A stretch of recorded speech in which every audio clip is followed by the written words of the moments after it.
여러분 안녕하십니까. 10월의 마지막 날 10월 31일 목요일입니다. 마켓나우 1부 시작하겠습니다. 임종윤입니다. 네, 최유은입니다.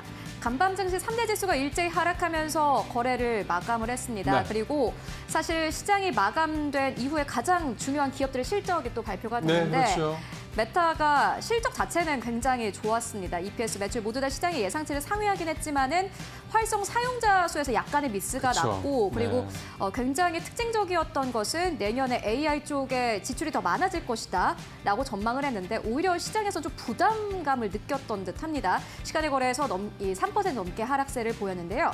결국에는 지금 시장은 좀 밸류에이션을 견딜 수 있느냐 그 여부를 체크하는 것으로 보여집니다. 오늘도 삼성전자 확정 실적 발표가 되는데 역시나 마찬가지로 실적 자체보다는 주가 대비해서 어느 정도 앞으로 가이던스를 내놓냐가 중요할 것으로 보여집니다. 네. 사실은 어제 알파벳, 즉 구글의 이 향후 가이던스 나왔을 때는 시장에서 조금 긍정적으로 봤고 오늘 메타는 조금 또 부정적으로 보는 것 같고 왔다 갔다 합니다. 당연한 거고요. 그날 시장의 전반적인 분위기에 따라서 해석도 좀 이렇게 좀 달리 나오는 것, 그 부분에 대해서 너무 연연하실 필요 없다는 생각이 좀 들고요. 앞서 유동원 유한타 본부장 얘기도 있었습니다만 전체적으로 좀 계속해서 주요 M7을 비롯한 주요 빅테크들의 실적은 괜찮다라는 그런 측면에서는 일단 전반적으로 지금 시장의 일부 부침을 가지고 너무 확대하실 필요는 없다. 아쉬운 거는 이게 우리 시장 얘기가 아니라 미국 시장 얘기라는 점이라고 할 수가 있겠습니다. 네, 그리고 간밤에 이제 빅테크 기업들도 실적을 발표를 네. 했지만 이베이도 실적을 발표를 했고요. 스타벅스도 시장 마감 후에 실적을 발표를 했는데 여전히 중국 경기는 좀 좋지 네. 않은 것으로 나타났습니다. 계속해서 또 중국발 기업들의 이슈 체크도 함께 해보실 필요가 있을 것 같다라는 생각 듭니다. 예, 오늘 뭐 뉴욕 시장이 또 간만에 다 3대 지수가 모두 하락한 날이어서 오늘 우리 시장 좀 부진하지 않을까 그런 생각도 듭니다. 일단 근데 너무 이런 지수의 흐름, 방향성 너무 일단 지금 상황에서는 크게 휘둘리지 마시고 조금 이제 관망하시면서 좀 유연하게 시장을 대처하실 필요가 있을 것 같습니다. 자, 마켓나우 1부 지금부터 본격적으로 시작하겠습니다. 자, 모닝체크로 좀 들어가 보도록 하겠습니다. 어제 고려아연이 긴급 이사회를 열었습니다. 시장 예상과 달리 고려아연이 긴급 이사회를 열어서 내린 결론은 뒤에 보시는 것처럼 유상증자입니다. 일단 유상증자 그 내용부터 좀 몇 가지 설명을 드리면 총 유상증자 규모는 2조 5천억 원이고 주당 모집가액이 주당 67만 원입니다. 엊그제 자사주 공개 매수할 때 89만 원이었던 거 생각하면 대략 한 4~5% 정도, 30% 가까이 떨어진 그런 가격에 유상증자를 하겠다 이런 내용이고요. 중요한 건 자금 조달 목적입니다. 보통 유상증자를 할 때 시장에서 나타나는 반응이 좋은 거는 그 유상증자 금액을 가지고 뭔가 R&D라든가 뭔가 시설 투자라든가 뭔가 어디를 M&A 한다 등등 이런 것들에 대한 부분들, 그러니까 뭔가 그 기업의 추가적인 성장을 위한 부분들에 투자를 한다고 그랬을 때는 시장이 긍정적으로 반응하는 경우가 많습니다. 왜냐하면 유상증자 자체가 물량이 늘어나기 때문에 주가에는 부담이 될 수밖에 없는 구조적인 단점이 있거든요. 근데 고려아연의 유상증자 목적을 보시죠. 2조 5천억 원의 90%가 넘는 2조 3천억 원이 채무 상환에 들어간다 이렇게 되어 있습니다. 이거는 어쨌든 썩 시장에 좋게 볼 수가 없는 대목이고 어제 고려아연의 주가가 하한가를 친 것도 잠시 후에 말씀드리겠습니다만 이 부분에 굉장히 크게 부담을 느꼈다고 볼 수가 있겠고요. 또 하나 이번에 포인트가 모집 주식의 20%를 우리사주조합에 배정할 것이다라는 얘기입니다. 다음 달에 처형 예절이 좀 되겠고요. 자, 이렇게 고려아연이 유상증자를 순조롭게 했을 때 지분율 변화를 표로 잠깐 볼까요? 예, 나옵니다. 일단 국민연금 지금 대략 7.48% 공개 매수에 응했을 거라는 뭐 해석도 있기 때문에 이거는 사실은 추정치입니다, 무조건. 6%대로 떨어지고 하나그룹도 6%대, 현대차그룹은 5%였던 게 4%대. 근데 제가 이 표를 준비한 이유는 제일 마지막 겁니다. 우리사주조합이 0.01%였던 게 3.06%까지 대폭 늘어납니다. 그러니까 결국 이 얘기를 좀 가지고 이제 향후에 MBK와 이 최 회장 측과의 지분 이 비율을 한번 다시 비교를 해보면 이런 그림이 좀 이런 표가 나올 수 있습니다. 자, 보시죠. MBK연합이 유상증자 하고 난 다음에 지분이 이제 줄어들죠. 그렇게 됐을 때 38.5% 지분이 32%까지 5.9%포인트 줄고요. 최윤배 회장 측은 유상증자를 한 걸 감안했을 때 17%대에 늘어납니다. 여기에 우호 지분 있을 거고 그다음에 또 하나 중요한 포인트가 앞서 표에서 보셨던 것처럼 우리사조조합의 지분 3%가 여기에 이제 들어가게 됩니다. 이렇게 되면 최현범 회장 측이 지금 대략 한 1%포인트 정도 지분 차이가 난다라고 좀 알려져 있는데 그게 뒤집어질 수 있다. 전세가 역전될 수 있다. 이런 계산이 좀 나오는 거죠. 그게 결국은 최 회장 측이 어제 긴급이사회를 열어서 유승자, 그것도 2조 5천억짜리 대규모 유승전자를 결정한 배경이다. 이렇게 봐야 될 것 같습니다. 어제 시장의 반응 한번 그래서 보겠습니다. 자, 코스피부터 볼까요? 예, 코스피 어제 쭉 가다가 이게 이제 어제 하루짜리 차트거든요. 11시 좀 넘어서 11시 정도에서 이제 주가가 뚝뚝뚝 코스피 주가가 떨어지는 지수가 떨어지는 그런 모습이 나타났습니다. 결국은 1% 가까이 하락한 채 마감이 됐고요. 막판에 조금 반등을 하긴 했습니다. 그다음에 고려한 주가 당연히 봐야 되겠죠. 고려한 주가도 어제 비슷한 모습을 보였습니다. 어제 이게 일봉 차트인데 어제 보시죠. 그 전날 150만 원 찍고 조금 하락세로 출발하긴 했는데 그 정도까지는 아닌데 어제 표에 보시는 것처럼 이렇게 긴 장대 양봉을 만들면서 하한가를 기록해서 108만 원대까지 떨어진 상태에서 마감이 좀 됐습니다. 아마 어제 따라가셨던 분들 또는 전날 상한가 150만 원 찍을 때 따라가셨던 분들 정말 이제 곡소리가 날 정도로 패닉 상황에 빠질 수밖에 없다 이렇게 생각이 좀 듭니다. 몇 가지 이제 얘기를 좀 해보면요.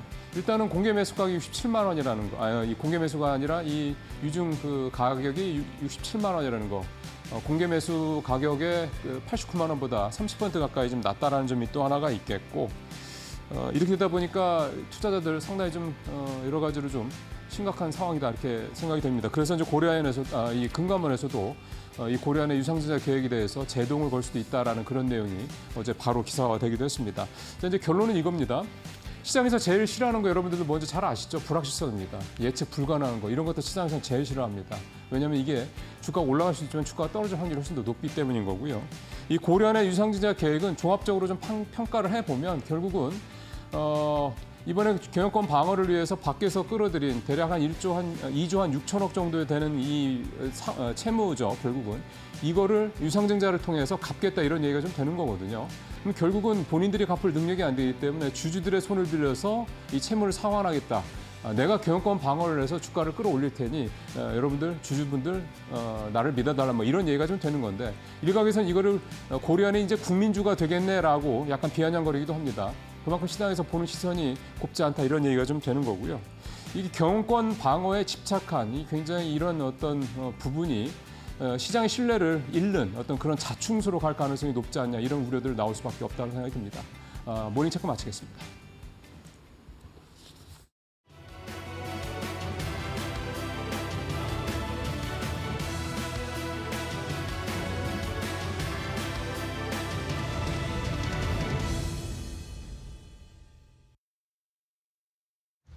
네, 간밤 뉴욕 증시 마무리 상황 함께 점검해 보시면서 오늘 국내 증시 개장 전에 꼭 확인해 볼 사인들 체크를 해드리도록 하겠습니다. 일단 간밤 뉴욕 증시 3대 지수 모두 일제히 하락 마감을 했습니다. 주요 빅테크 기업들의 실적 발표도 있었고요. 경제 지표 발표가 잇따라 나오면서 시장에서는 이 매수 심리가 좀 약해지는 모습이 나왔죠. 특히 빅테크 기업들을 기준으로 1%대 낙폭 흐름이 이날장에서 유독 눈에 띄었고요. 그 가운데 미국에서 상업용 원유의 재고가 감소하고 있다는 소식에 WTI 1%대 상승 흐름을 보였습니다. 그리고 오펙 플러스가 올해 연말부터 본격적인 이제 감산에 들어간다는 소식이 있었는데 해당 기간을 한 달 정도 추가적으로 늦출 수 있다는 소식도 오늘 원유 가격 상승에는 도움이 되었습니다. 주요 경제 지표들도 함께 점검을 해보도록 할 텐데요. 미국의 3분기 GDP는 우리가 예상했던 예상치보다는 낮게 나왔습니다. 그럼에도 이 경제 안에서 굉장히 중요하게 분류되는 소비 쪽의 경제는 여전히 탄탄하다라는 게 확인이 되면서 시장이 큰 충격으로는 받아가지 않았던 모습이고요. 고용 쪽의 데이터 같은 경우는 지금 예상했던 예상치보다도 민간 고용이 2배 넘게 증가하는 모습이 나왔습니다. 하지만 ADP 민간 고용보다도 이번 주 금요일에 발표되는 노동부가 발표하는 10월의 고용 보고서를 집중해 보시는 게 더 중요할 것 같고요. 이렇게 고용이 급격하게 증가하게 되면은 임금 상승으로 올라가게 되고 인플레이션의 자극까지도 넘어갈 수 있기 때문에 고용 쪽 최근에 굉장히 민감하게 지켜보고 있었는데 이달에 발표되고 있는 고용 지표들 계속해서 강하게 나오고 있습니다. 금요일 지표까지 꼭 점검을 해보시고요. 시장 이야기도 하나 함께 챙겨보도록 할 텐데요. 골드만삭스에서 내놓은 소식입니다. S&P 500 옵션이 보통 대선 당일이 되면은 플러스든 마이너스든 2%대 등락률을 보인다라고 합니다. 지수단에서의 움직이기 때문에 한마디로 변동성이 상당히 크다라는 게 되겠고요. 이제 대선이 일주일도 정말 남지 않은 상황이기 때문에 해당 부분 잘 점검하시면서 투자 전략 챙겨가 보시면 좋을 것 같습니다. 자, 그렇다면 간밤 발표됐던 빅테크들 주요 실적만 빠르게 점검을 해보도록 할 텐데요. 오늘은 마이크로소프트와 메타의 하루였죠. 시장의 예상치를 모두 웃도는 실적치를 발표한 마이크로소프트 그리고 메타 같은 경우도 매출과 주당 순이익은 예상치를 모두 넘어줬습니다. 다만 활성 이용자 수가 예상치보다 약간은 못 미치는 모습이 나오면서 결론적으로는 두 기업 다 시간에서는 하락으로 마무리하는 모습이 나왔고요. 이 두 기업의 실적을 볼 때 우리가 결론적으로 꼭 확인해 봐야 되는 것은 그래서 AI에 대한 모멘텀은 지속 가능한가 이게 될 것 같습니다. 이 두 기업의 CEO들이 직접적으로 컨퍼런스 콜을 통해서 모두 AI와 관련된 코멘트들을 남겨줬고요. 마이크로소프트 쪽 확인을 해보시면 AI 기반의 혁신이 계속해서 전반적인 시장 산업의 흐름을 변화시키고 있다라고 언급을 했고요. 메타 CEO 같은 경우는 AI 투자를 계속하고 있는데 아직까지도 막대한 인프라가 필요하다라고 진단을 내리면서 앞으로도 AI 쪽은 적극적으로 투자를 이어가겠다라는 코멘트를 남겼습니다. 어제도 구글 실적 발표 이후에 AI 소프트웨어 관련주들의 주가 상승이 있었는데 오늘 두 기업의 AI 모멘텀들이 국내 증시에는 어떻게 반영될지도 지켜보시죠. 그 외 이슈들도 간단히 정리를 해보도록 할 텐데요. 오늘 좀 여러 가지 산업군에서의 이슈들이 전해졌습니다. 일단 앞서 헤드라인에서도 함께 확인해봤던 원전 쪽의 이슈. 우리가 2년 동안 열심히 수주 경쟁을 해서 따냈는데 일단은 계약이 일시 보류됐다고 합니다. 내년에 최종적으로 계약 체결을 하고 24조 원대 규모의 계약이었기 때문에 기대감이 컸었는데 일단은 이의 제기가 미국과 프랑스 쪽에서 계속 나오고 있는 만큼 일단 스탑이 됐고요. 절차적인 조치다라고 체코 쪽에선 이야기를 합니다. 최종 결론에 어떤 변동성이 있는 것은 아니기 때문에 크게 우려할 부분은 아니다라고 하지만 그럼에도 불구하고 최근에 SMR이라던가 이 트럼프 트레이드 관련해서 주가 변동성을 보였던 원조주이니만큼 해당 소식이 혹시 하방 쪽으로 변동성이 나오진 않을까 챙겨보시는 게 중요할 것 같고요. 그리고 지금 미국에 방문하고 있는 김용현 국방부 장관 같은 경우는 우크라이나와 관련된 소식을 전해왔습니다. 점진적으로 우크라이나와 관련돼서 지속적으로 할 수 있는 부분은 최대한 하겠다라는 이야기를 내놓으면서 우크라이나도 참관단을 보내겠다라는 입장을 밝혔고요. 다음 주면 또 유럽의 외교수장이 한국에 방문을 합니다. 이 북한과 러시아 이슈와 관련된 파병 논의를 이어갈 것으로 보여지면서 다음 주까지도 방산 관련 모멘텀들이 시장에는 계속 잔존한다는 거 체크해 보시면 좋겠습니다. 그리고 미국에서 지금 고병원성 조류 인플루엔자 감염이 첫 발견됐습니다. 이와 관련해서 세계보건기구 고문 같은 경우는 젖소나 다른 종류는 괜찮은데 이게 돼지 쪽에서 확산이 되면 상당히 위험할 수 있다라는 코멘트를 내놨고요.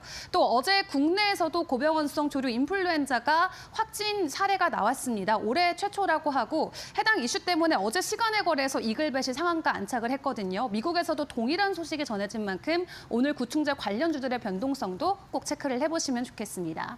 마지막으로는 비만 치료제 쪽이 될 것 같은데요. 위고비의 부작용이 현재 현실로 드러났습니다. 미국에서 첫 사망 환자가 나왔는데 70대 남자로 확인이 됐고요. 이 위고비를 과다 복용하게 되면은 췌장염에 걸려서 사망까지도 이를 수 있다라는 우려감들, 리스크가 실제로 확인이 되면서 현재 국내에서도 위고비 판매가 엄청나게 핫하게 팔리고 있는데 다만 국내에서는 이 비만 치료 목적보다도 미용 목적으로 많이 사용이 되고 있는 만큼 혹시 해당 포모 심리가 오늘 비만 치료제 쪽에는 좀 위축 심리로 작용되지는 않을지도 점검을 해보시는 게 중요할 것 같습니다. 어제 이어서 오늘도 국내 기업들의 실적 발표 계속해서 이어집니다. 장중 변동성 잘 대응해 보시길 바라겠고요. 개장까지 이데일리 TV와 함께 보시기를 바라겠습니다.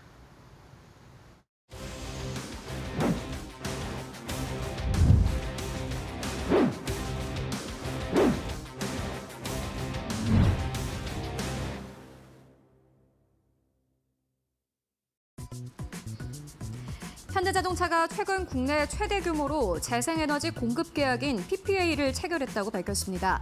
PPA는 사용자가 계약을 통해 일정 기간 고정된 가격으로 재생에너지를 구매하는 방식으로 장기간에 걸쳐 안정적으로 전력을 조달받을 수 있습니다. 현대차가 이번에 재생에너지 공급 계약을 맺은 곳은 GS-ENR과 현대건설, SK-E&S, Enlighten 등 4곳입니다. 이번 계약으로 약 560만 톤의 온실가스 감축 효과가 기대됩니다. 자세히 알아보도록 하겠습니다.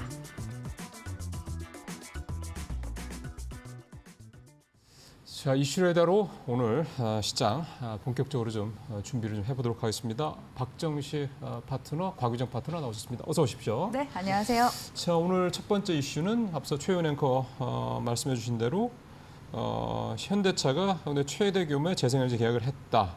자, 오늘 박정식 파트너께서 이 이슈를 정하신 이유 좀 들어볼까요? 네, 일단 뭐 현대차가 전 사업장에 2030년까지 재생에너지 100% 목표로 달리고 있는 모습입니다. 그래서 이미 이제 해외 기업 같은 해외 그 사업장 같은 경우에는 체코나 이제 인도네시아 공장 같은 경우 지난해까지 이 REC 구매를 통해서 재생에너지 100% 사용 달성을 하였고 이제 국내까지 그러한 목표를 달성하기 위해서 달리고 있는 것으로 풀이가 되고 있는데요. 일단 향후 20년간 이제 현대건설, SK-E&S, GS-ENR 그리고 엔라이튼으로부터 이제 국내 사업장에 재생에너지 연간 610기가와트시를 공급받게 됩니다. 거의 뭐 아이오닉 5가 700만 회 이상 완충할 수 있는 전력량인데요.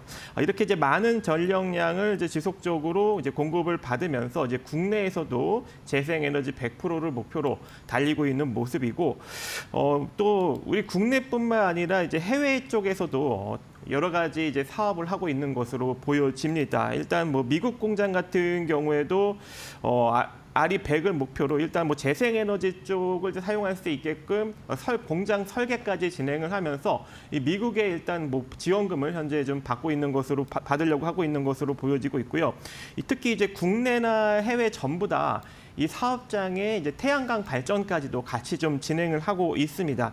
뭐 국내 같은 경우에는 울산 공장에 9메가와트 규모의 이제 태양광 발전 설비를 설치를 했고, 아산과 전주 공장 등에도 이제 15메가와트 정도, 그리고 인도 사업장 같은 경우에는 690kW 태양광 설비를 현재 지은 상황이고, 이러한 이제 태양광 발전 설비를 점차적으로 좀 늘려나가고 있는 그런 추이를 현재 보여주고 있는 상황입니다.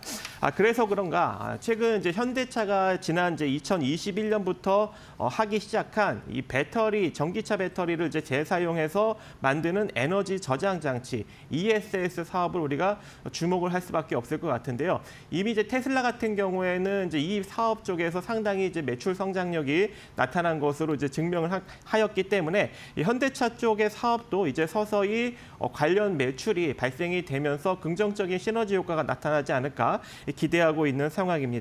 그래서 지난 이제 2021년부터 이제 실증 사업을 이제 시작한다고 1월 10날 2021년 이제 1월 10날 발표를 하였기 때문에 그 이후로 이제 OCI가 협업을 통해서 이 배터리 재사용 ESS 수송한 분산화 에너지 시장을 공략을 하고 이 국내나 이제 미국에서도 현재 실증 사업을 진행을 하고 있고요.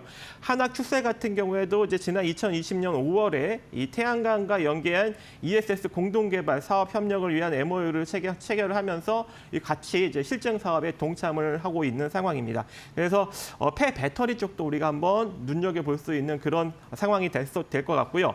또 이제 전 세계가 우리 수소 사회 영향력을 좀 이제 집중을 하고 있는 것으로 보이고 있습니다. 그래서 한국이 현재 이 수소 쪽을 조금 이제 주도하고 있는 그런 상황인데, 이 수소연료 전지와 모빌리티에서 두각을 나타내는 게 일단 현대차 그룹이기 때문에 2030년까지 수소 분야에 11조 원의 자금을 투입해서 경쟁력을 강화하겠다라고 이제 현대차가 발표했고, 예. 지난 이제 2021년부터 이 수소 동맹을 형성을 해서 요 관련 섹터를 좀 키우고 있는 상황입니다. 예. 네. RE100 재생에너지를 100% 쓰겠다. 이게 얼마나 도전적인 과제겠습니까?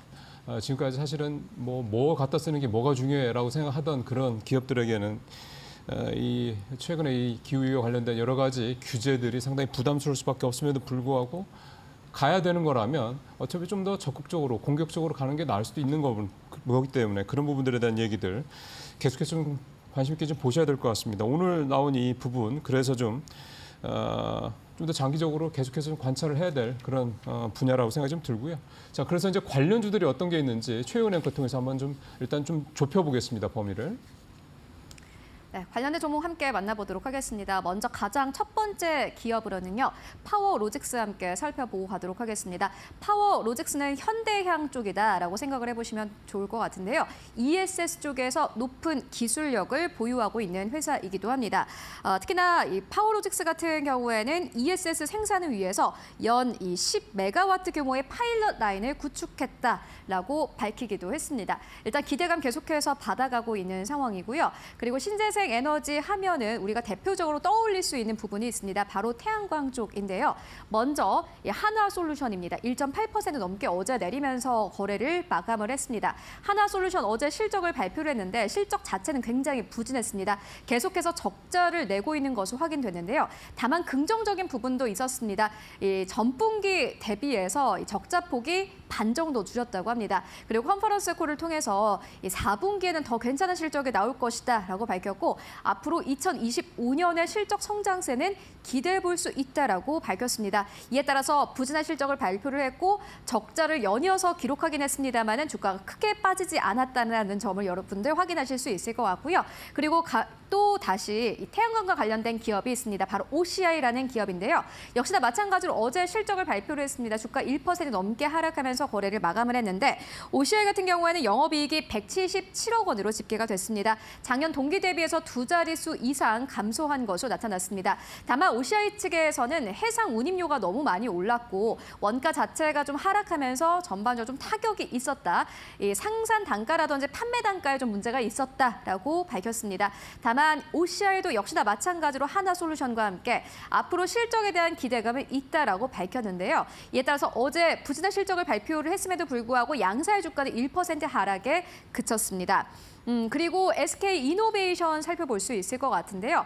앞서서 현대차와 계약을 체결했다라고 밝힌 SKENS 같은 경우에는 SK이노베이션과 이제 합병 법인을 설립을 하게 되는데 내달 1일에 출범을 한다고 합니다.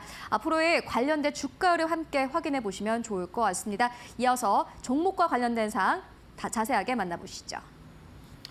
자, 박정식 전문가께서 오늘 이 어떤 종목을 가져오셨는지 궁금합니다. 네, 저는 이제 파워로직스를 선택을 해보았습니다. 예, 앞서도 얘기 나왔네요. 네. 예.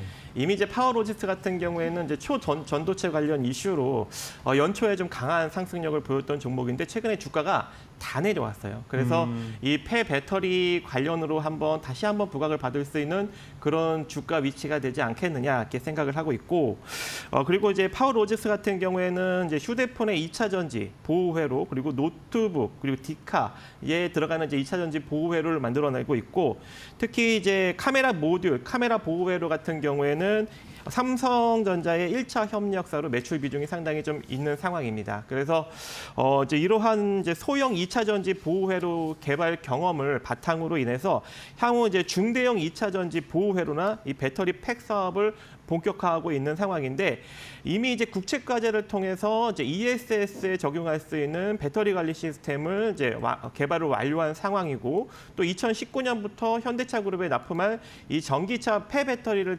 재활용해서 만들어내는 ESS 배터리를 10메가와트시 규모로 파일럿 라인까지 현재 구축을 했다라고 지금 전해지고 있는 상황이기 때문에 아무래도 이제 현대차가 이 폐배터리 사업을 본격화한다면 이 파워로직스가 좀 강력한 부각을 받을 수 있는 여력이 있지 않을까 그렇게 생각을 하고 있고요.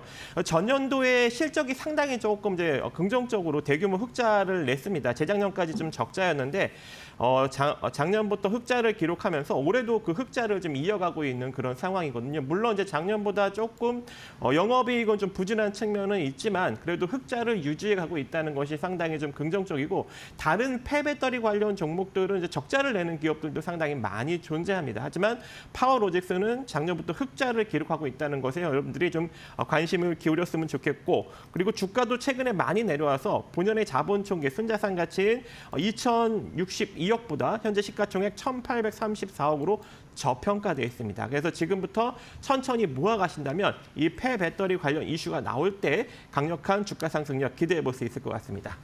예. 파워로직스를 이제 관심주로 말씀을 해주셨고 이게 초전도체 때문에 연초에 한번 보셨다고요? 그렇죠. 그거랑 관계가 있는 겁니까? 폐배터리랑 전혀 관련. 초전도체랑은 특별히 관계가 그건 없어요. 이제 지분 구조로. 지분 구조 때문에 예. 그런 거였고 알겠습니다. 예.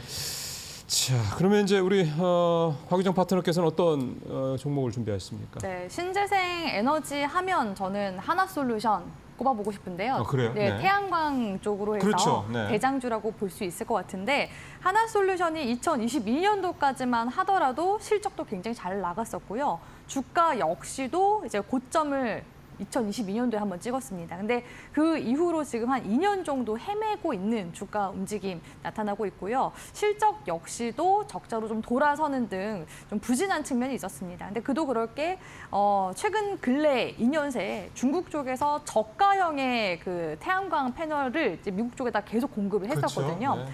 그리고 이제 하나솔루션은 자회사 또 하나큐셀이 있는데 2022년도까지 미국의 그런 가정용 태양광 패널 분야에서는 점유율을 1위를 했습니다. 그래서 지금 솔라허브 프로젝트라고 해서 진짜 막대한 그 조 단위의 자금을 지금 들여서 북미 쪽에 지금 태양광 공장을 지금 건설하고 있거든요. 네. 그렇기 때문에 지금 돈이 좀 많이 들어가고 있는 상황이고 여기서 지금 미국 쪽에서 세액 공제 혜택도 지금 일부 받고 있습니다. 첨단 제조 세액 공제라고 해서 AMPC라고 하는 세액 공제 혜택을 지금 받고 있는 중인데요. 올해 지금 상반기에는 3천억 정도 그렇게 세액 공제 받았고 지금 3분기에만 또 1,000억 원대. 그래서 올해 가이던스로 봤을 때는 한 5천억 원에서 6천억 정도로 세액 공제 혜택을 받을 것으로 지금 하반기까지는 계속 예측이 되고 있고요.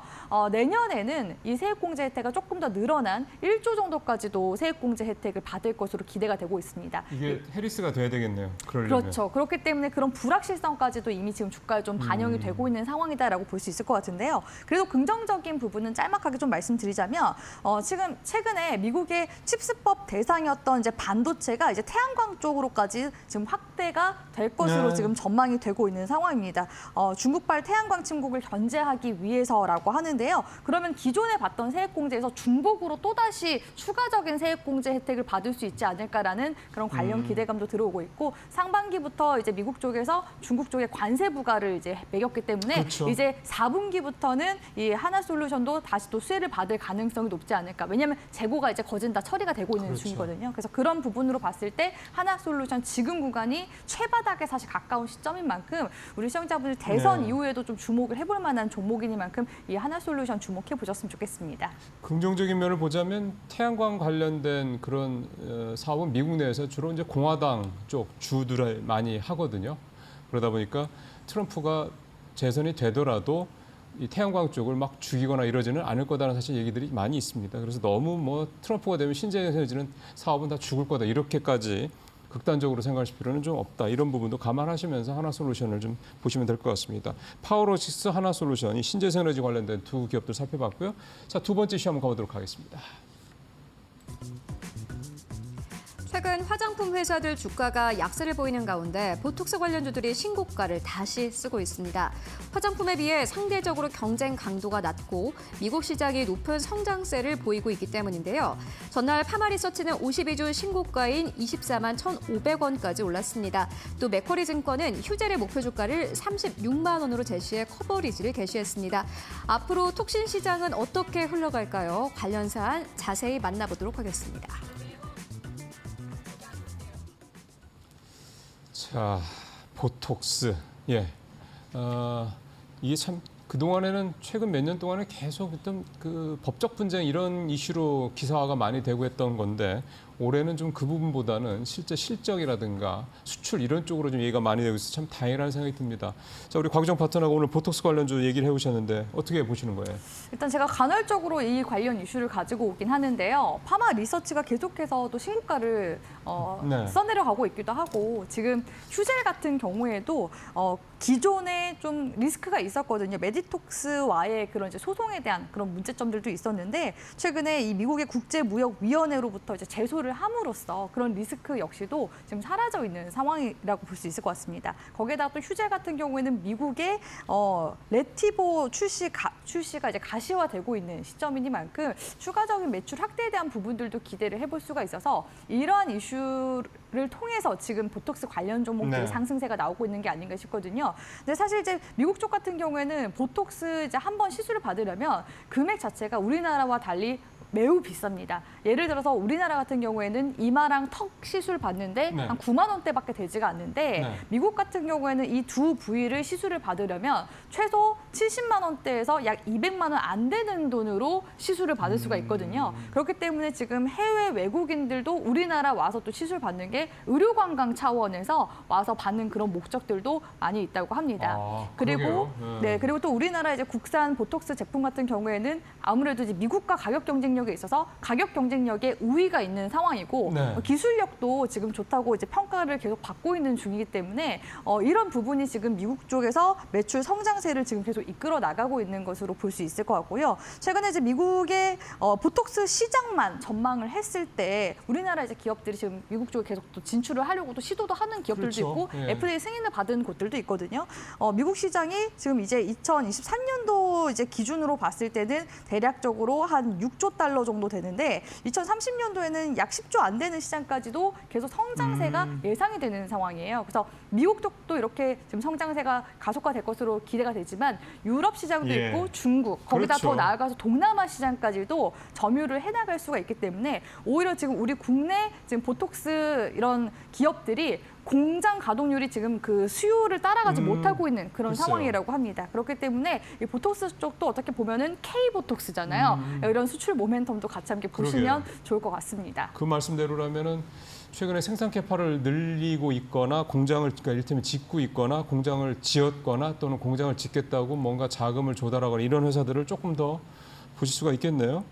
그리고 사실은 이 보톡스는 요즘에는 남자들도 맞잖아요. 네. 그러니까 이제 예전에는 여성들만을 위한 어떤 미용 뭐 어떤 재료다 이렇게 생각했는데 지금은 이제 굉장히 보편화되고 있다는 측면을 감안하고 좀 전에 말씀하셨던 것처럼 지금 주로 뭐 미국 시장 말씀을 하시지만 지금 뭐 여성이나 뭐 남성이나 사람 있는 데는 다 할 수 있다는 얘기가 되는 거기 때문에 참 이게 우리가 참 잘하는 게 이런 부분이 아닌가 싶은 생각이 좀 듭니다. 자, 그러면 이제 보톡스 관련주들도 있죠. 그래서 우리 최윤 앵커 통해서 어떤 회사들이 있는지 또 한번 얘기를 좀 보겠습니다. 네, 보톡스와 필러 회사들의 가장 큰 장점을 꼽자면은 영업이익률이 높다라는 부분입니다. 대부분의 많은 회사들이 두 자릿수의 영업이익률을 기록하고 있는 것으로 확인되고 있는데요. 그 가운데서도 외국계 증권사에서 현재 가장 주목하고 있는 기업은 휴젤이라는 기업입니다. 이미 FDA로부터 승인을 받았고 이에 따라서 미국 안에서의 점유율이 아주 강력하게 올라갈 것이다라는 기대감이 나오고 있습니다. 특히나 한국에서도 보톡스 관련 점유율 1위를 차지하고 있는 기업이기도 합니다. 52주 신고가를 어제 다시 한번 경신했고요. 파마리서치도 역시나 마찬가지로 52주 신고가를 경신한 상황입니다. 주가 흐름 자체가 굉장히 좋습니다. 파마리서치의 경우에는 새롭게 이 보톡스 라인업을 다시 한번 공개하겠다라고 밝혔고요. 또 최근에 유럽의 사모펀드로부터 제3자 배정의 유상증자 약 3천억 원을 또 투자를 받은 바 있습니다. 그만큼 기대감 높아지고 있습니다. 또 파마리서치는 보톡스뿐만이 아니라 리쥬란과 관련된 매출도 계속해서 증가할 것이다라는 기대감 나오고 있는 상황입니다.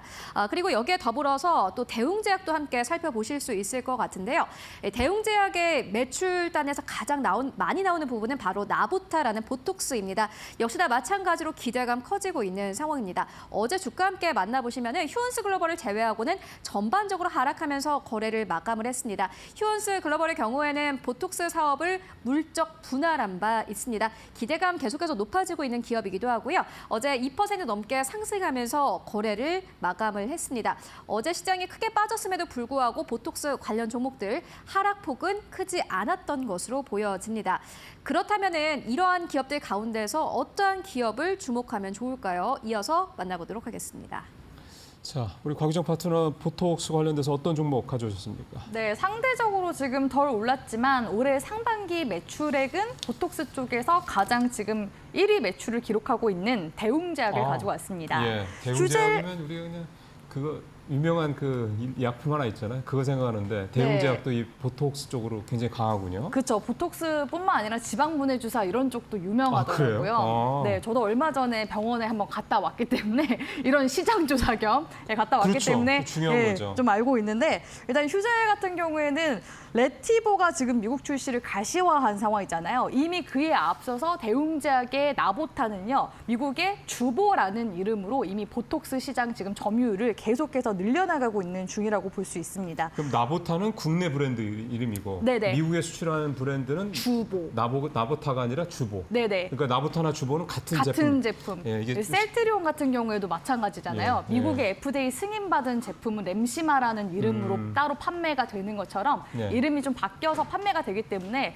이게 다른 제품 아닌가 하는데 동일 제품이라고 보시면 예, 좋을 것 같고요. 헷갈리지 않으라고 일부러 좀 말씀드렸습니다. 네. 그래서 이 주보 같은 경우에는 사실 미국의 파트너사인 에볼루스와 같이 함께 협업해서 네. 만든 제품입니다. 그렇기 때문에 미국 소비자들도 조금 더 익숙하게 접할 수 있는 그런 장점이 있었다라고 볼 수 있을 것 같고요. 예. 사실 이제 미국의 보톡스 시장 같은 경우에는 에브비, 입셈, 멀츠 이쪽 글로벌 기업들의 동무대였었는데 최근에 이제 주가가 이제 미국 시장에서도 올라가고 있는 거 보면은 에볼루스가 주가가 또 굉장히 많이 올라가기도 했었거든요. 네. 그렇기 때문에 이러한 또 협업 효과까지도 지금 누리고 있는 게 아닌가라고 보여지고요.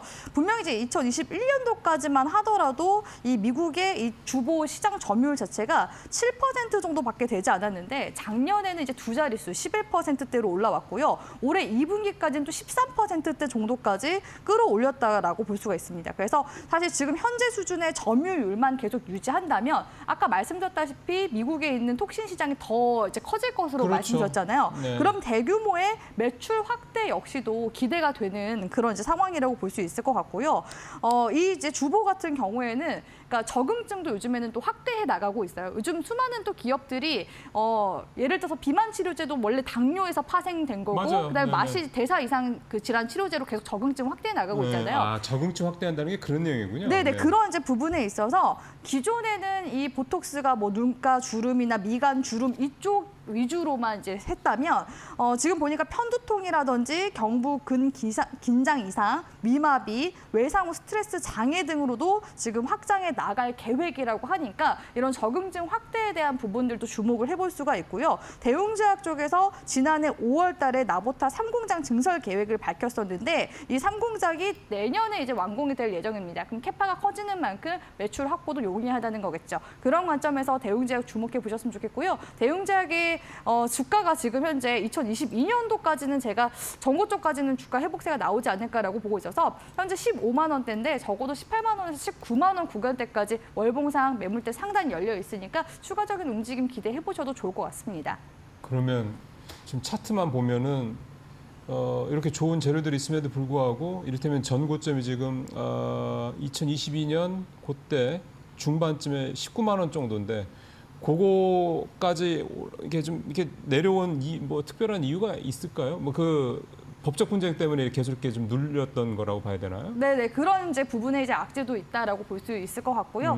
2023년도는 사실 증시 영향도 있었다라고 보시는 게 더 좋을 것 같습니다. 네, 알겠습니다. 자, 그러면 이제 우리 박정희 전무관은 이 보톡스 관련해서 어떤 회사를 가져오셨는지 볼게요. 네, 제가 찾아보니까 다 올라가 있더라고요. 지난 7월 그리고 9월부터 다 이제 올라가 있는 상승 추세라서 그나마 조금 좀 상대적으로 좀 이렇게 자산 대비 좀 부각을 받지 못한 종목을 골라보았는데 그게 바로 이제 휴원스 글로벌입니다. 일단 이제 지난 2021년 4월 이제 바이오 사업 부분을 이제 물적 분할해서 이 휴원스 바이오 파마라는 현재 자회사를 보유하고 있는 상황인데 지분을 한 71.84% 정도 보유하고 있더라고요. 네. 그래서 상당히 좀 부각을 받을 수 있는 여력이 존재하는데 이 관련 자회사가 매출이 빠르게 좀 증가되고 있습니다. 2021년인가 2020년 정도까지만 해도 한 100억대 정도밖에 안 되는데 지난해 한 400억을 넘는 어떤 그런 매출이 이제 빠르게 좀 증가가 되고 있고 올해도 그 매출이 더 빠르게 증가되고 있는 추이로 현재 지금 나타나고 있고요. 또 이제 새로운 보툴리눔 톡신을 지금 현재 개발을 하고 있는데 기존의 이 톡신 제제의 내성 문제를 극복하기 위해서 차세대 보툴리눔 톡신을 이 HU045라는 제품을 현재 개발을 하고 있습니다.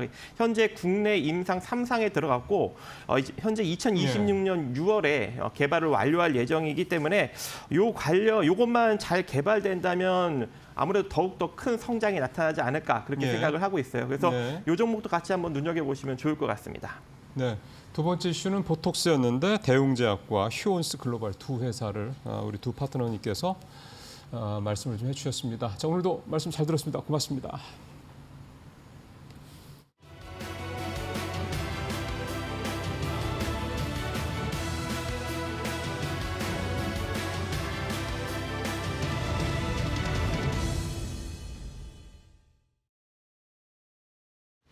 네, 마켓 리포트에서 오늘도 두 종목 함께 살펴보겠습니다. 먼저 살펴볼 리포트는 한국투자증권에서 발간했고요. 삼성 SDS에 대해서 다뤘습니다. 제목에는 연초까지 가져가자고 적었는데 내년 초에 밸류업 프로그램 관련해서 정책이 발표될 걸로 예상되기 때문입니다. 3분기 실적 리뷰부터 해보면은요. 클라우드 부분이 선전하면서 시장 컨센서스를 상회하는 결과를 나타냈습니다. 다만 다른 부문은 그리 좋지 않았는데요. SI, 시스템 통합과 ITO, 시스템 유지 보수 쪽에서는 낮은 성장률을 이어갔습니다만 클라우드가 이 실적을 모두 상쇄하고도 남았다는 겁니다. 클라우드 쪽에서 수요가 탄탄한 이유, HPC, 고성능 컴퓨팅에 대한 수요가 높고요. 또 GPU에 대한 수요도 여전히 높은 상황이기 때문입니다. 또 금융기관이나 공공기관 쪽에서는 이 클라우드로 전환하려는 수요가 줄지어 잇따라 있기 때문이죠. 목표 주가 22만 원을 유지했고요. 투자 의견도 매수 유지했습니다. 더 자세히 살펴보도록 하겠습니다. 삼성 SDS의 3분기 실적, 클라우드 기반의 실적 성장이 예상치를 훨씬 더 능가하게 나왔습니다. 하반기에도 이렇게 클라우드 전 부문의 고른 고성 장세는 지속될 것으로 보이는데요. 클라우드의 비중이 늘어나면서 마진도 함께 개선이 되겠습니다. 2025년까지요. 그리고 여전히 삼성 계열사들이 클라우드로 전환하려는 대기 수요가 많이 남아있다고도 리포트에서는 분석하고 있고 또 AI 신기술 같은 것도 적극적으로 도입을 하고 있는 기업이기 때문에 국내 IT 소프트웨어 섹터에서 가장 매력적인 성장 스토리를 보유하고 있다고 이야기하고 있습니다.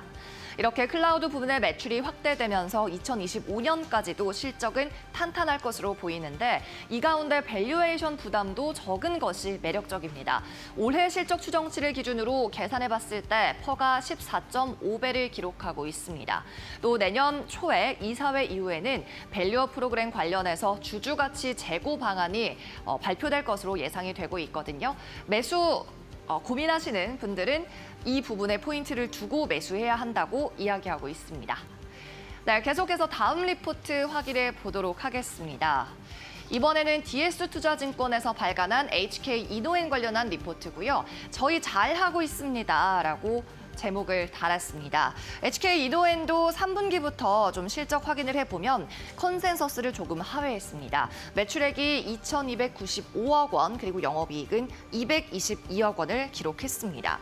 특히 HK 이노엔에서 생산하고 있는 역류성 식도염 치료제 K캡의 매출이 예상 대비 저조했기 때문입니다. 이 K캡 같은 경우에는 3분기 공장 설비가 일부 교체되면서 파트너사 향 출하량이 일시적으로 줄어들었는데요. 다만 이것은 말 그대로 일시적일 거라고 보고 있습니다. 처방 실적은 견조하게 유지되고 있기 때문입니다. K캡의 처방 실적은 월 504억 원 수준을 유지하고 있기 때문에 출하량은 4분기에는 다시 회복될 것으로 보이고요. 그래서 목표 주가도 6만 5천 원 기존 수준 유지했고 투자 의견 매수 유지했습니다. 네, 다음 장 더 자세히 살펴보도록 하겠습니다. K캡에 앞서서 먼저 숙취 해소제인 컨디션 관련 부문부터 살펴보도록 하겠습니다. 최근 숙취 해소제 시장은 기존의 드링크, 음료 부문에서 논드링크, 비음료 제형으로 시장이 좀 넘어가고 있는 추세인데요. 현재 컨디션의 경우 마켓 쉐어, 점유율을 비교해보면 기존 음료 시장에서의 점유율이 46.5%까지 최근 들어서 조금씩 줄어들고 있는 상황입니다. 하지만 비음료 시장, 비음료 제형 시장에서는 마켓 쉐어가 조금씩 늘어나고 있어서 2022년 기준으로는 34%, 그리고 올해 기준으로는 시장 점유율 50% 이상까지 도달하고 있는 상황입니다. 다만 이 숙취 해소제 가운데서 논드링크 제형은 드링크에 비해서 단가가 조금 저렴하기 때문에 시장 규모 자체는 축소되고 있다고 하네요. 그리고 이어서는 K캡 보겠습니다. K캡은 글로벌 진출을 앞두고 있습니다. 미국 시장에 진출하기 위해서 임상 3상을 2가지 채널로 진행하고 있는데 이 2가지 임상 3상이 순차적으로 올해 하반기 그리고 내년 상반기까지 종료될 전망입니다. 그러면 상반기 이후에는 미국 FDA에 허가 신청서를 제출하게 되겠죠. 기대감을 자아내는 포인트고요. DS투자증권에서는 이 K캡의 관련 시장 크기를 30억 달러로 보고 있는데 물론 경쟁사에 비해서는 2년 정도 후발주자이긴 하지만 효능이 좋기 때문에 충분히 경쟁력이 있다고 보고 있습니다. 네, 이상으로 마켓 리포트에서 함께 살펴봤습니다.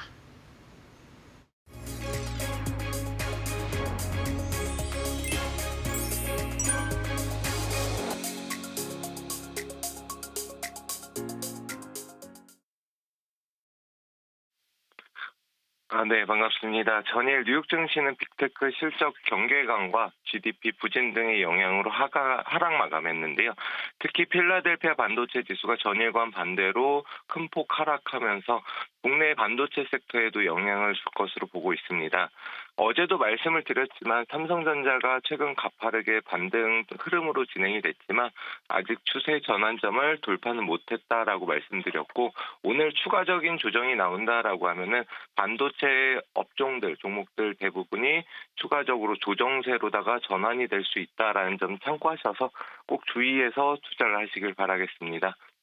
그리고 국내 증시의 상승은 조금 더 시간이 필요한 상황이고요. 이럴 때 약세 중인 업종 테마보다는 시장에서 그리고 달리고 있는 상승 중인 업종과 테마를 볼 필요가 있겠습니다. 계속해서 살펴볼 업종과 테마는 제약바이오주, 정말 계속 말씀드리고 있는데 어제도 상승 흐름으로 진행이 됐고 그다음에 방산주 같이 한번 살펴볼 필요가 있겠습니다. 제약바이오주는 임상실험 등 여러 가지 좀 호재가 많은 상황이고 그런 만큼 제가 지난주부터 계속해서 말씀을 드렸는데 어제 공략해드린 한미사이언스 같은 경우는 말씀드리고 나서 20% 이상 급등 마감을 했죠. 제시해드린 목표가 근처까지 도달도 얼마 안 남은 상황인데 추가적인 상승 한번 기대해 보겠고요. 4차 산업도 굉장히 좋긴 하지만 주목해야 될 오늘의 공략해드릴 종목은 최근에 이제 중동 전쟁 이슈 그리고 북한 파병 등 여러 가지 지정학적 리스크와 우려로 인해서 방산주를 말씀드리도록 하겠습니다.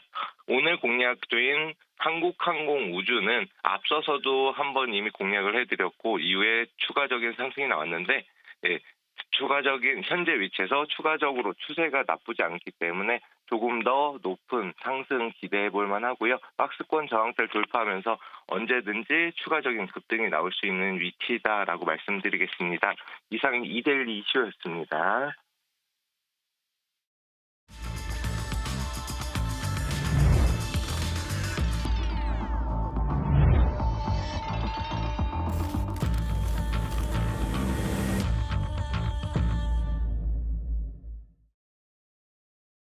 현재 8시 48분 40초 지나고 있습니다. 마켓 스탠바이 시간으로 이어지도록 하겠습니다. 조금 전에 삼성전자 3분기 실적 확정치 나왔습니다.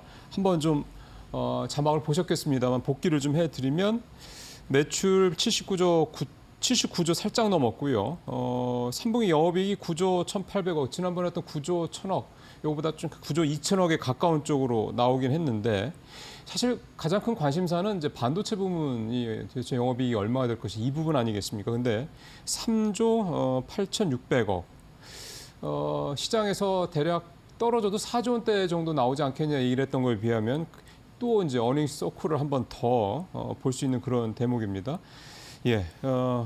이렇게 되면 이제 뭐 아시다시피 SK하이닉스가 7조 원이 넘는 그런 영업이익을 기록했기 때문에요. 뭐 이게 거의 2배 가까운 차이가 날 정도로 이제 반도체 이 메모리 부분에 있어서 이 삼성과 SK하이닉스 간의 이 격차가 지난 3분기에 벌어졌다 이렇게 볼 수가 있겠습니다. 자, 이제 본격적으로 좀 마켓 스탠바이 시간 들어가도록 하겠습니다. 오늘도 두 분의 전문가 모셨습니다. 박수범 대표, 신일섭 위원 모셨고요. 최영과 함께 같이 나가도록 하겠습니다. 어서 오십시오. 자, 삼성전자 말씀을 드렸고요. 이제 한 분 한 분 오늘 준비하신 탑3 어떤 생각을 하고 계신부터 좀 말씀 들어보겠습니다. 박 대표님 어떤 거 준비하셨습니까? 네, 뭐 첫 번째로 말씀드릴 게 아무래도 이제 간밤에 있었던 미국의 지금 고용 지표라든가 소비가 호조를 좀 보여줬다는 부분들인데 자, 미국이 지금 10월 ADP 민간 고용이 23만 3천 건이 좀 발생했습니다. 원래 예상은 한 11만 건이 조금 넘어설 것으로 봤는데 거의 더블 이상이 좀 상당히 좀 좋게 나왔다라는 부분들이고요. 자, 그리고 이제 3분기 PC 개인 소비 지출 같은 경우에도 1.5% 정도 상승했다라는 얘기가 좀 나왔습니다. 뭐 이 정도로 지금 이제 미국의 경제 지표는 보시는 것처럼 어제도 마찬가지고 오늘도 마찬가지지만 계속해서 좋아요. 지표가 계속해서 좋다 보니까 뭐 간밤에 뉴욕 증시가 뭐 조금 하락은 하긴 했습니다만 뭐 크게 뭐 놀랄 만한 내용들도 없었고 뭐 크게 우리가 뭐 걱정할 부분은 아니라고 생각합니다. 그래서 우리 시장에 미치는 영향은 그렇게 뭐 나쁘지는 않다라고 좀 판단하고 있고요. 오히려 뭐 시장에서 좀 조정을 좀 받게 된다면 그동안 좀 바라만 보고 매수하지 못했던 종목들을 또 매수해 볼 수 있는 또 하나의 기회가 아닌가라고 좀 판단합니다. 자, 그리고 두 번째로 좀 봐야 될 거는 아무래도 이제 종목별 장세가 좀 지속될 수밖에 없는데 실적에 따라서 지금 현재 종목들의 희비가 좀 엇갈리는 분위기입니다. 뭐 그 흐름들에 있어서 자, 구글과 레딧 같은 경우에는 어제 장 끝나고 실적 발표를 하면서 시간에서 이제 급등을 했었는데 장중의 흐름들은 뭐 괜찮았어요. 괜찮은 흐름들이었고 레딧이 크게 올랐습니다. 레딧이 무려 54%나 크게 움직임을 좀 보여주면서 엄청난 큰 상승률을 좀 보여줬죠. 뭐 그런 부분들이 상당히 좀 특징적인 부분이었는데 메타랑 그리고 이제 MS 마이크로소프트가 실적 발표를 했습니다. 실적 발표했는데 시간외로는 지금 현재 마이너스 3% 정도를 좀 보여주고 있어요.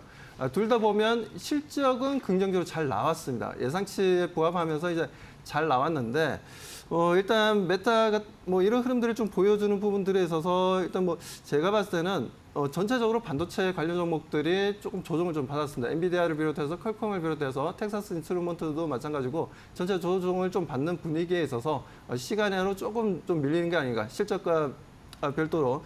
하지만 이런 부분들에 있어서 크게 뭐 걱정할 내용들은 아니다라고 좀 말씀 좀 드리고 싶고요.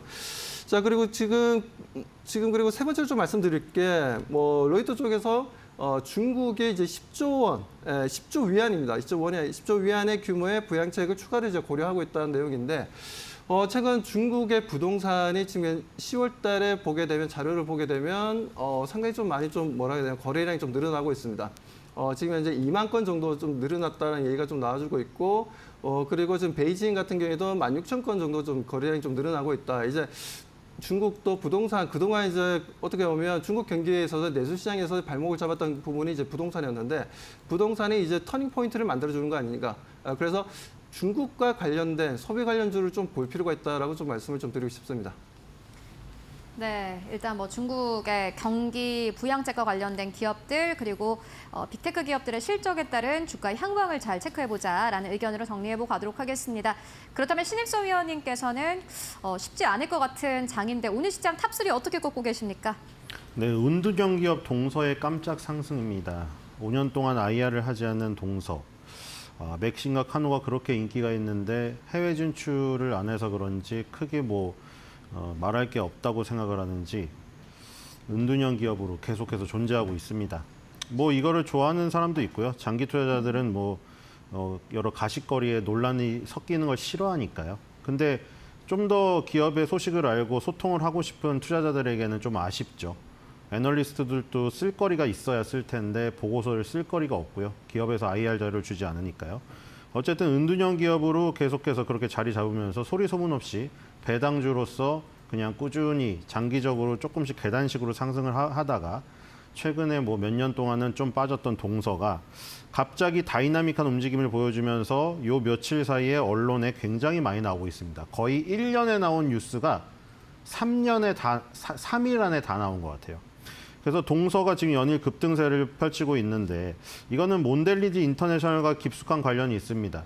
지금 오레오도 팔고 있고 필라델피아 크림치즈도 팔고 있어서 우리에게 몬델리지 인터내셔널 어떤 제품인지를 그 품명을 말하면 그 기업이구나 할 텐데 그 기업이 JED 피츠라는 회사를 통해서 해외 커피 사업을 하고 있고요. 맥심이라는 브랜드는 우리나라에서 동서식품한테 너네 이거 갖고 사업해라 이러고 있습니다. 근데 이제 맥심이 워낙에 우리나라에서 인기가 있다 보니까 프리마 같은 경우에는 러시아에 수출하지만 프리마는 매출 비율이 5%도 안 되고요. 그래서 이제 이 맥심을 팔지 못하는 그 몬델리지 인터내셔널과의 그 관계, 동서식품하고 50%씩 지분을 나눠 갖고 있기 때문에 몬데리즈 인터내셔널 허락 없이는 한치도 움직일 수가 없습니다. 근데 몬데리즈 인터내셔널의 JD 피치 지분을 매각을 했다는 소식이 들리니까 JD 피치 말고 이제 맥신 가지고 해외 사업 할 수 있는 거 아니야? 하면서 급등을 했으나 동서에서 아니라고 했습니다.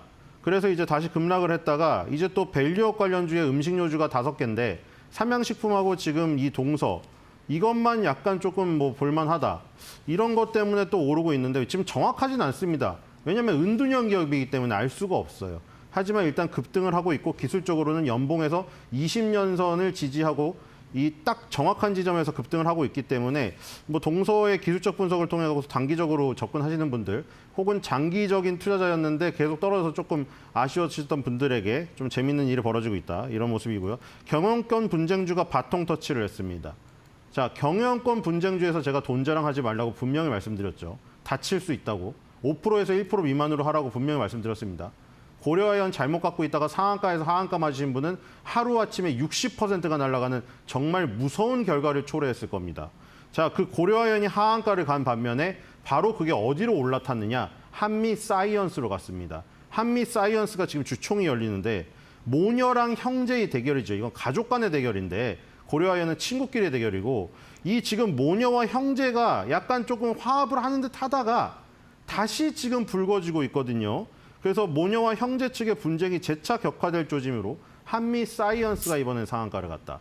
고려아연에서 싹 다 빠져나간 겁니다. 고려아연의 유상증자를 핑계로 삼아가지고. 예. 그렇기 때문에 이런 것들을 주의하셔야 될 것 같고요. 세 번째는 우크라이나 재건주 급등입니다. 어제 기가 막혔죠. 전략이 진짜.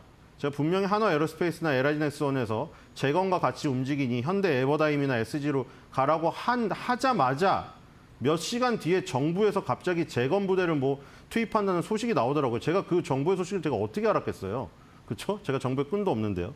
그래서 지금 그 소식이 나오고 나서 에버다임이 급등을 했습니다. 에버다임 먼저 말씀드렸고 SG가 2등주였죠. 결국에는 이 전쟁이 장기화되면서 재건과 이 전쟁이 같이 병행될 수밖에 없다. 이런 관점에서 얘기 드렸던 게 완전히 적중을 했다. 오늘도 이제 추가 상승, 관성의 법칙에 따라 추가 상승이 기대가 되니 거기서 초과 수익을 거두시고 수익 실현을 잘 하시기 바랍니다. 네, 동서 고려 한미사이언스 우크라이나 재건주. 예, 저도 어제 뭐 같은 들었던 내용이기 때문에 적절하게 잘 타이밍이 맞았다라는 생각이 좀 드네요. 자, 그러면 이제 현재 57분, 56초, 58분 다 되기 때문에 이제 동시효과 상황으로 바로 넘어가도록 하겠습니다. 최윤 앵커. 네, 현재 구간 예상치 결과 함께 짚고 가도록 하겠습니다. 보시다시피 양시장 오늘 다 하락으로 거래 출발할 것으로 보여집니다. 코스피 1% 가깝게 빠지고요. 아쉬운 점은 코스피가 어제 2600선이 깨졌는데 오늘 다시 한번 2600선 아래에서 거래를 출발할 것 같다라는 부분입니다. 어제장보다도 22포인트 이상 더 빠집니다. 2590선 깨고 80선 깨고 오늘 시장에서 2570선까지 빠질 것으로 보여집니다. 저점이 어느 정도에서 형성되는지 잘 살펴보실 필요가 있을 것 같고요. 오늘 코스닥은 0.6% 넘게 하락하면서 733선에서 거래에 출발할 것으로 보여집니다. 시가총액 1위권부터 5위권까지를 함께 만나보시죠. 네, 1위권부터 5위권까지 삼성전자가 사실 확정 실적을 발표를 했는데 시장의 예상치에 못 미치는 실적을 발표를 했음에도 불구하고 오늘 시장 강보합권에서 거래를 출발을 할 것으로 보여집니다. 지금 시장은 결국에는 밸류에이션 테스트 계속해서 하고 있는 상황입니다. 오늘도 59,200원대에서 거래 출발 예상되고 있고요. 오늘 SK하이닉스 2% 넘게 빠집니다. 19만 원대에서 거래에 출발할 것으로 보여집니다. 간밤에 빅테크 기업들이 실적을 발표를 했고 약간의 미스가 남 부분에 대해서 시장에서는 아주 깐깐하게 평가를 하고 있습니다. 오늘 그만큼 낙폭 커지고요. 삼성 바이오로직스와 같은 오늘 안정적인 기업들이 강보합 출발 예상될 것으로 보여집니다. 6위권부터 10위권까지를 함께 만나보시죠. 네, 6위권부터 10위권까지 혼조 흐름 거래 출발 예상되고 있는데 셀트리온 약보합 출발 예상되고 있습니다. 18만 7천 원대 거래 출발 예상되고 있고요. KB금융 크게 빠집니다. 1% 넘게 하락세. 지난주에 상승폭이 좀 무색하게 이번 주 들어서 계속해서 빠지고 있습니다. 4거래일째 하락세입니다. 그리고 포스코홀딩스 1% 넘게 하락 출발 예상되고 있습니다. 코스닥 1위권부터 5위권까지를 함께 만나보시죠. 네, 오늘 코스닥 1위권부터 5위권까지 일제히 하락 출발 예상되고 있습니다. 예상치 결과 함께 만나보고 왔습니다.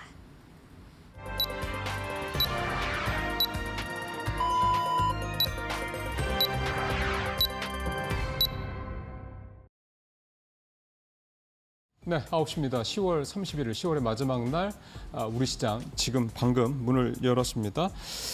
전체적으로 오늘 뉴욕 시장 3대 지수가 동반 또 하락을 했다라는 부분에 대한 약간 심리적인 부담 좀 있고요. 그런 부분들이 이제 시장에 좀 반영이 좀 될 것 같습니다. 지금 뭐 아직 지금 지수가 뜨지는 않고 있는데요. 오늘 전체적으로 좀 봐야 될 거는 삼성전자 동시효과 상황에서는 살짝 플러스권으로 시작하는 것으로 나오긴 했는데 워낙에 시장에 예상했던 것보다 영업이익이 크게 특히 반도체 부분 쪽이 현저하게 좀 이익이 좀 안 좋게 나온 거라 이런 부분들이 오늘 시장에서 어떻게 평가를 받을지 한번 봐야 될 것 같은데요. 지금 지수가 좀 뜨네요. 동시효과에서 예상했던 대로 0.7% 정도 하락한 상황에서 2,574. 20포인트 가까이 좀 떨어진 상태에서 시작을 하고 있고 코스닥은 조금 낮습니다. 0.58% 떨어져서 733점 이 선에서 좀 시작을 좀 하고 있는 그런 모습입니다. 자세한 출발 시장 상황을 좀 살펴봐야겠습니다. 최윤 앵커. 네, 간밤 증시 3대 지수가 일제 하락을 한 가운데 한국 증시 다시 한번 빠지고 있습니다. 사실 뉴욕 증시의 경우에는 사상 최고치 부근에서 계속 머물고 있다라는 부분에 대한 부담감은 있습니다만은 한국 증시의 경우에는 부담감도 없는 상태에서 계속해서 지수가 빠지고 있는 상황입니다. 아마 삼성전자의 실적이 좀 시장에 전체적인 부담이 되지 않을까 하는 생각이 드는데요. 시가총액 1위 기업이 계속해서 부진한 실적을 내고 있고 앞으로 가이던스까지 시장에서 좀 부진하게 보고 있는 상황입니다. 그렇기 때문에 한국 증시 자체에 대한 좀 비관이 나오고 있는 상황입니다. 오늘 시장 빠집니다. 코스피 0.7% 하락세 2,600선 아래에서 머물고 있습니다. 10월 한 달간의 저점은 2,540선입니다. 오늘 시장 일단은 하락으로 거래 출발하고 있고요. 코스닥도 0.7% 하락하면서 거래를 출발하고 있습니다. 오늘 시장 732선에서 거래를 출발을 하고 있는 상황입니다. 달러에 대한 원화의 환율도 현재 구간에서 1,381원대에서 거래 출발하고 있는데요. 그렇다면 오늘 시장 시가총액 상위 기업들은 어떻게 움직이고 있을까요? 마켓 스핀을 통해서 함께 알아보도록 하겠습니다. 삼성전자는 원래 실적을 발표한 날 주가의 급등락이 크지 않았습니다. 오늘은 어떨까요? 1% 가깝게 하락합니다. 0.68% 하락하면서 거래를 출발하고 있습니다. 삼성전자의 주가 흐름을 최근에 좀 생각을 해보신다면 52주 신저가를 연이어서 경신했습니다. 신저가를 경신할 때마다 엔비디아의 납품이 언제 되느냐가 사실 가장 중요하다라는 의견들이 나왔습니다. 이에 대한 정확한 의견은 최근 들어서도 좀 나오지는 않고 있는 상황입니다만은 오늘 드디어 확정 실적을 발표를 했고 계속해서 시장의 시간이 지날수록 그 판단을 어떻게 하는지 오늘 주가를 통해서 확인해 보시는 게 중요해 보입니다. 어쨌든 간에 반도체 부분에서 시장의 예상치를 하회하는 영업이익이 나왔고요. 4조 원대 밑으로 나왔습니다. 이에 대해서 시장에서는 그래도 앞으로 반등할지 이 부분에 무게를 둘지 아니면 지금 부진하다라는 부분에 무게를 둘지 오늘 계속해서 3시 반까지 시장 상황 체크해 보셔야 될 것 같고요. 오늘 반도체가 전체적으로 좋지 않습니다. SK하이닉스가 2% 이상 밀리면서 거래를 출발하고 있습니다. 간밤에 마이크로소프트 실적 발표했고 메타가 실적을 발표를 했습니다. 마이크로소프트의 가이던스가 약간 부진했다라는 점이 SK하이닉스 오늘 좀 주가를 끌어내리고 있지 않나 하는 생각이 들고요. LG엔솔 약보합에서 거래에 출발하고 있습니다. 그리고 삼성바이오로직스도 좀 빠집니다.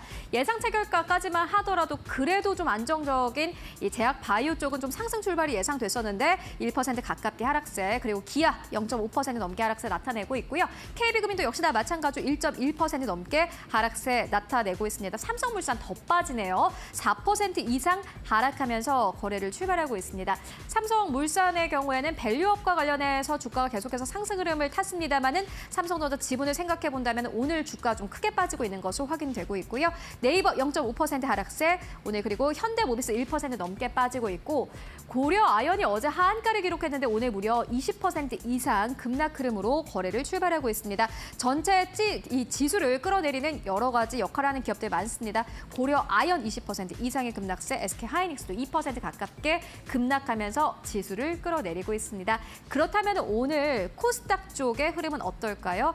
마켓스핀을 통해서 시가총액 상위 기업들 함께 만나보도록 하겠습니다. 그리고 삼성전자가 HBM4를 내년 하반기에 개발하고 양산하겠다. 라고 밝혔다고 합니다. 컨퍼런스 콜 현재 진행 중인 것으로 확인되고 있고요. HBM 관련해서 계속해서 좀 확인해 보시면 좋을 것 같습니다. 10시부터 진행되는 삼성전자의 컨퍼런스 콜 확인해 보시고요. 이미 뭐 실적과 관련된 여러 가지 자료들은 공개가 된 상황입니다. 현재 시장에서 가장 중요하게 생각을 하는 것은 과연 삼성전자가 이 엔비디아의 HBM을 납품할 수 있을까 그 여부일 텐데 기술력과 관련해서 어떠한 노력을 할지 그리고 실질적으로 이것들이 가능해질지 오늘 컨퍼런스 콜을 통해서 확인해 보시면 좋을 것 같고요. 일단 알테오젠 같은 경우는 1.7% 넘게 내립니다. 오늘 코스닥 시가총액 상위 기업들이 좀 크게 빠지는 게 결국에 또 지수에 부담이 되고 있습니다. 에코프로 BM 2% 넘게 내리고 있고 에코프로 1.8% 넘게 내리고 있고 HLB 1.5% 넘게 내리고 있습니다. 리가켄바이오도 1.7%, 오늘 클래시스도 1.7% 넘게 내리고 있는데 보시다시피 시가총액 상위 기업들이 대체적으로 1에서 2% 넘게 내립니다. 지수 자체 부담이 될 수밖에 없는 장입니다. 그렇다면 오늘 업종별 흐름은 어떨까요? 함께 만나보시죠. 네, 오늘 이 전체적인 업종별 흐름을 본다면은 사실 오늘 시장 전체적으로 부진하기 때문에 1위 업종이 강보합권입니다. 상승폭이 크지 않은 상황이고요. 그나마 좀 시세를 지켜낸다라는 표현이 맞을 것 같은데요. 방산 오늘 0.3% 강보합권, 제약 강보합권, 항공 쪽도 약보합에서 그래도 시세를 지켜내고 있고요. 정유 쪽 오늘 0.3%의 약보합에서 거래를 출발하고 있습니다. 그 이외의 업종부터는 사실상 하락장에 그대로 연동되면서 현재 거래를 출발하고 있습니다. 지금까지 개장 상황 함께 살펴보고 왔습니다. 자, 최윤 앵커 수고하셨습니다. 좀 전체적으로 보면 시총 상위 종목들 뭐 대부분 좀 안 좋죠? 오늘 상승하는 쪽에서 좀 눈에 띄는 게 태형건설이 거래가 재개되면서 이 산업 폐기물 쪽, 이쪽 섹터가 되겠고요. 그다음에 SBS 관련된 뭐 TY홀딩스 뭐 이런 회사들이 오늘 관련주들이 오늘 전체적으로 강한 상승세를 보여주고 있다는 게 좀 눈에 띄고 그다음에 이 예림당이 오늘 15% 넘게 오르는 걸 봐서는 이 경영권 테마도 아직 경영권 분쟁 테마도 이쪽은 좀 살아 있는 것 같고요. 전체적으로는 오늘 2차 전지도 많이 좀 떨어지고 바이오도 오늘 좋지 않고 전체적으로 하여간 오늘 무겁게 출발하는 그런 상황이 나타나고 있습니다. 자, 두 분 통해서 오늘 시장 출발 상황 좀 분석 좀 해보겠습니다. 박소민 대표 어떻게 보고 계십니까? 네, 뭐 지금 이제 뭐 시장에 일단 삼성전자가 실적 발표됐던 부분들로 인해서 뭐 전체적으로 좀 분위기를 좀 무겁게 가져가는 분위기인 것 같습니다. 뭐 그러다 보니까 지금 이제 최근에 뭐 실적이 좋게 나왔던 종목들도 다 같이 함께 좀 조정을 좀 하고 있는데 저는 그렇게 생각합니다. 이렇게 이런 전체적인 매크로 흐름이 조금 약간 투자 심리가 좀 위축될 때는 오히려 지금 조정을 받으면은 그 부분에 있어서는 우리가 좋은 종목에 대해서는 우리가 계속해서 매수 관점으로 좀 지켜볼 필요가 있다라고 저는 판단하고 있습니다. 그렇기 때문에 물론 삼성전자가 전체적인 이제 시가총액이 워낙 크다 보니까 국내에 미치는 영향도 크고 그 부분에 있어서 아무래도 이제 반도체 소재 부품 장비 쪽 같은 경우에도 좀 내려가다 보니까 전체적으로 지금 현재 코스피도 마찬가지고 코스닥도 마찬가지로 지금 현재도 마이너스 코스닥 같은 경우 마이너스 1.3% 정도 내려가고 있고 코스피도 마이너스 1.4% 정도 내려가고 있는데 이 정도 흐름에서 더 내려간다면 제가 봤을 때 이 상태에서 더 내려간다면 마이너스 2%까지도 내려갈 수는 있다라고 좀 열어두고 좀 대응해야 되지 않나라고 좀 바라보고 있고요.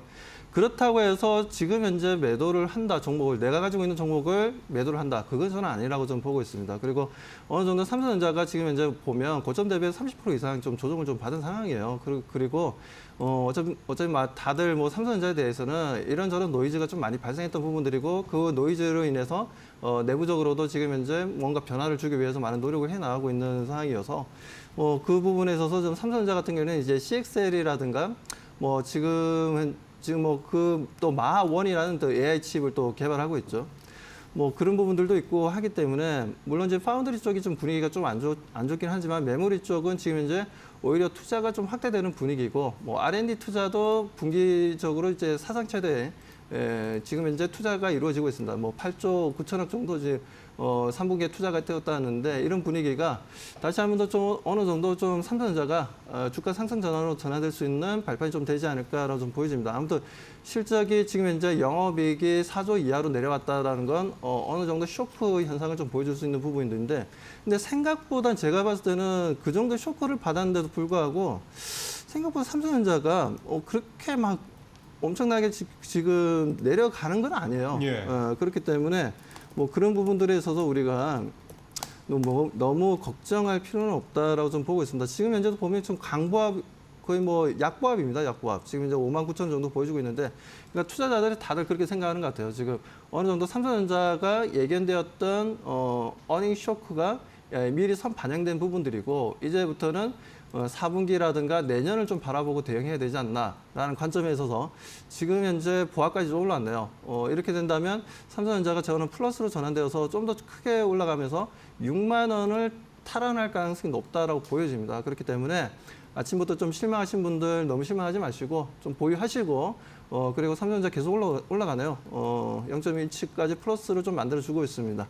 자, 그렇기 때문에 지금 삼성전자 이제는 악재를 벗어나서 이제는 호재를 좀 생각해야 될 시점이 아닌가라고 좀 보여집니다. 아무튼 이 부분을 통해서 반도체 관련 종목들의 움직임들도 최근에 상당히 좀 좋지가 못했는데 다시 한번 더 좀 반등을 하려는 분위기가 좀 만들어지고 있으니까요.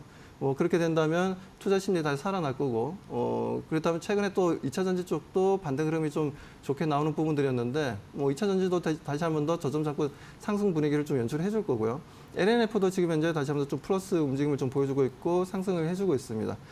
자, 이렇게 지금 현재 또 그리고 저는 계속해서 말씀드리고 싶은 게 중국 쪽을 좀 바라봐야 됩니다. 중국 쪽, 우리가 중국 생각하면 화장품을 많이 생각하시는데, 저는 화장품에 대해서 안 좋게 생각하고 있어요. 왜냐하면 이번에 어제 같은 경우에 LG생활건강이 지금 실적 발표를 했지 않습니까?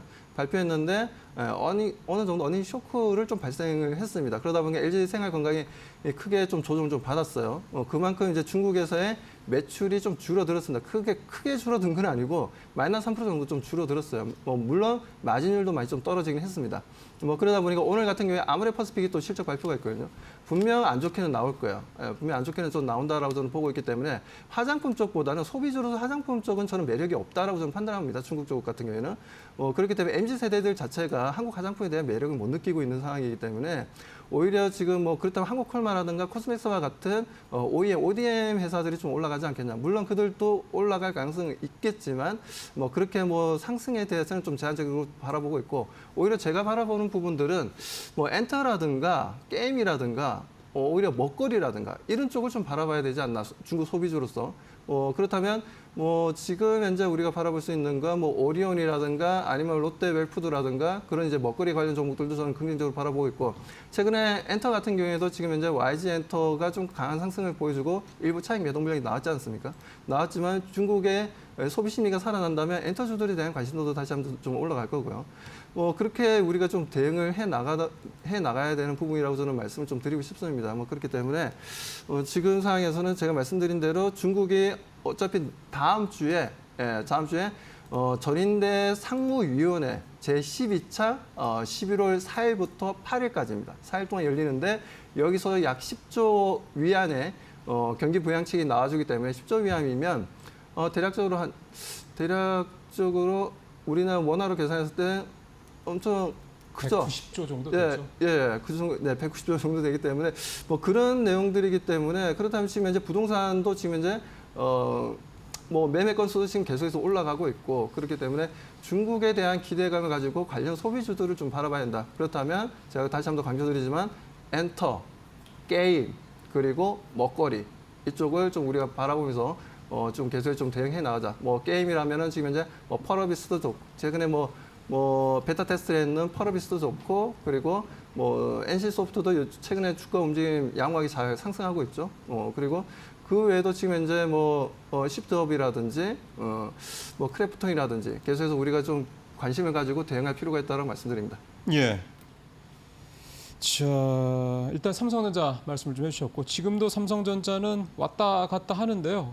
보합권입니다.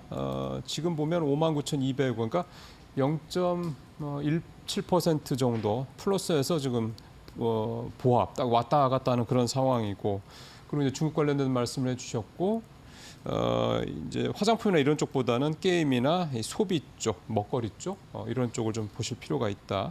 그렇게 좀 말씀해 주셨고, 자, 이번에는 우리 신일서 의원 아침 상황 어떻게 보고 계신지 좀 해석을 좀 들어보겠습니다. 네, 몇 달 동안 방금바조를 계속 쥐어오면서 이제 살라미식으로 거기서 이익 실현을 하는 과정으로 들어간 거죠. 지난주에 이미 바이오주의 전략 매도를 말씀드렸고요. 알테오젠, 리가켄 바이오, ABL 펩트론 이 기본적인 플랫폼 기술 수출 4대장의 전략 매도 의견을 드렸습니다. 그다음에 제약에서 유한양행 그리고 바이오에서 알테오젠이 1등주죠.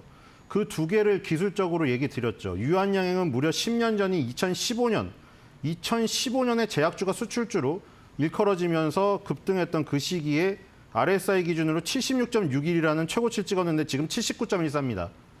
그러니까 유한양행 주식 역사상 가장 뜨거운 보조지표의 과열권을 보여주는 겁니다. 우리 인생하고 제가 똑같다고 말씀드렸죠. 인생에서 내가 최고의 경지나 자리에 올라갔을 때 그게 내 인생 마지막 최고의 자리가 될 수도 있다는 것을 명심해야 된다고. 전성기가 2번 이상 오기가 힘듭니다. 그렇기 때문에 그런 면에서도 말씀드렸고 이미 알테오젠도 그때 똑같이 말씀드렸죠. 2020년이죠, 이거는. 2020년 8월 달에 95.21을 찍었는데 지금 97.73입니다. 알테오젠은 유한양행보다 역사가 짧지만 다 얘기 드렸죠. 알테오젠도 결국에 이 역사 안에서 가장 뜨거운 가열권 지표입니다. 그러니까 신규 매수는 당연히 무모한 짓이라고 분명히 말씀드렸고 이거는 밑에서부터 가져왔기 때문에 미리 팔 수가 있는 겁니다.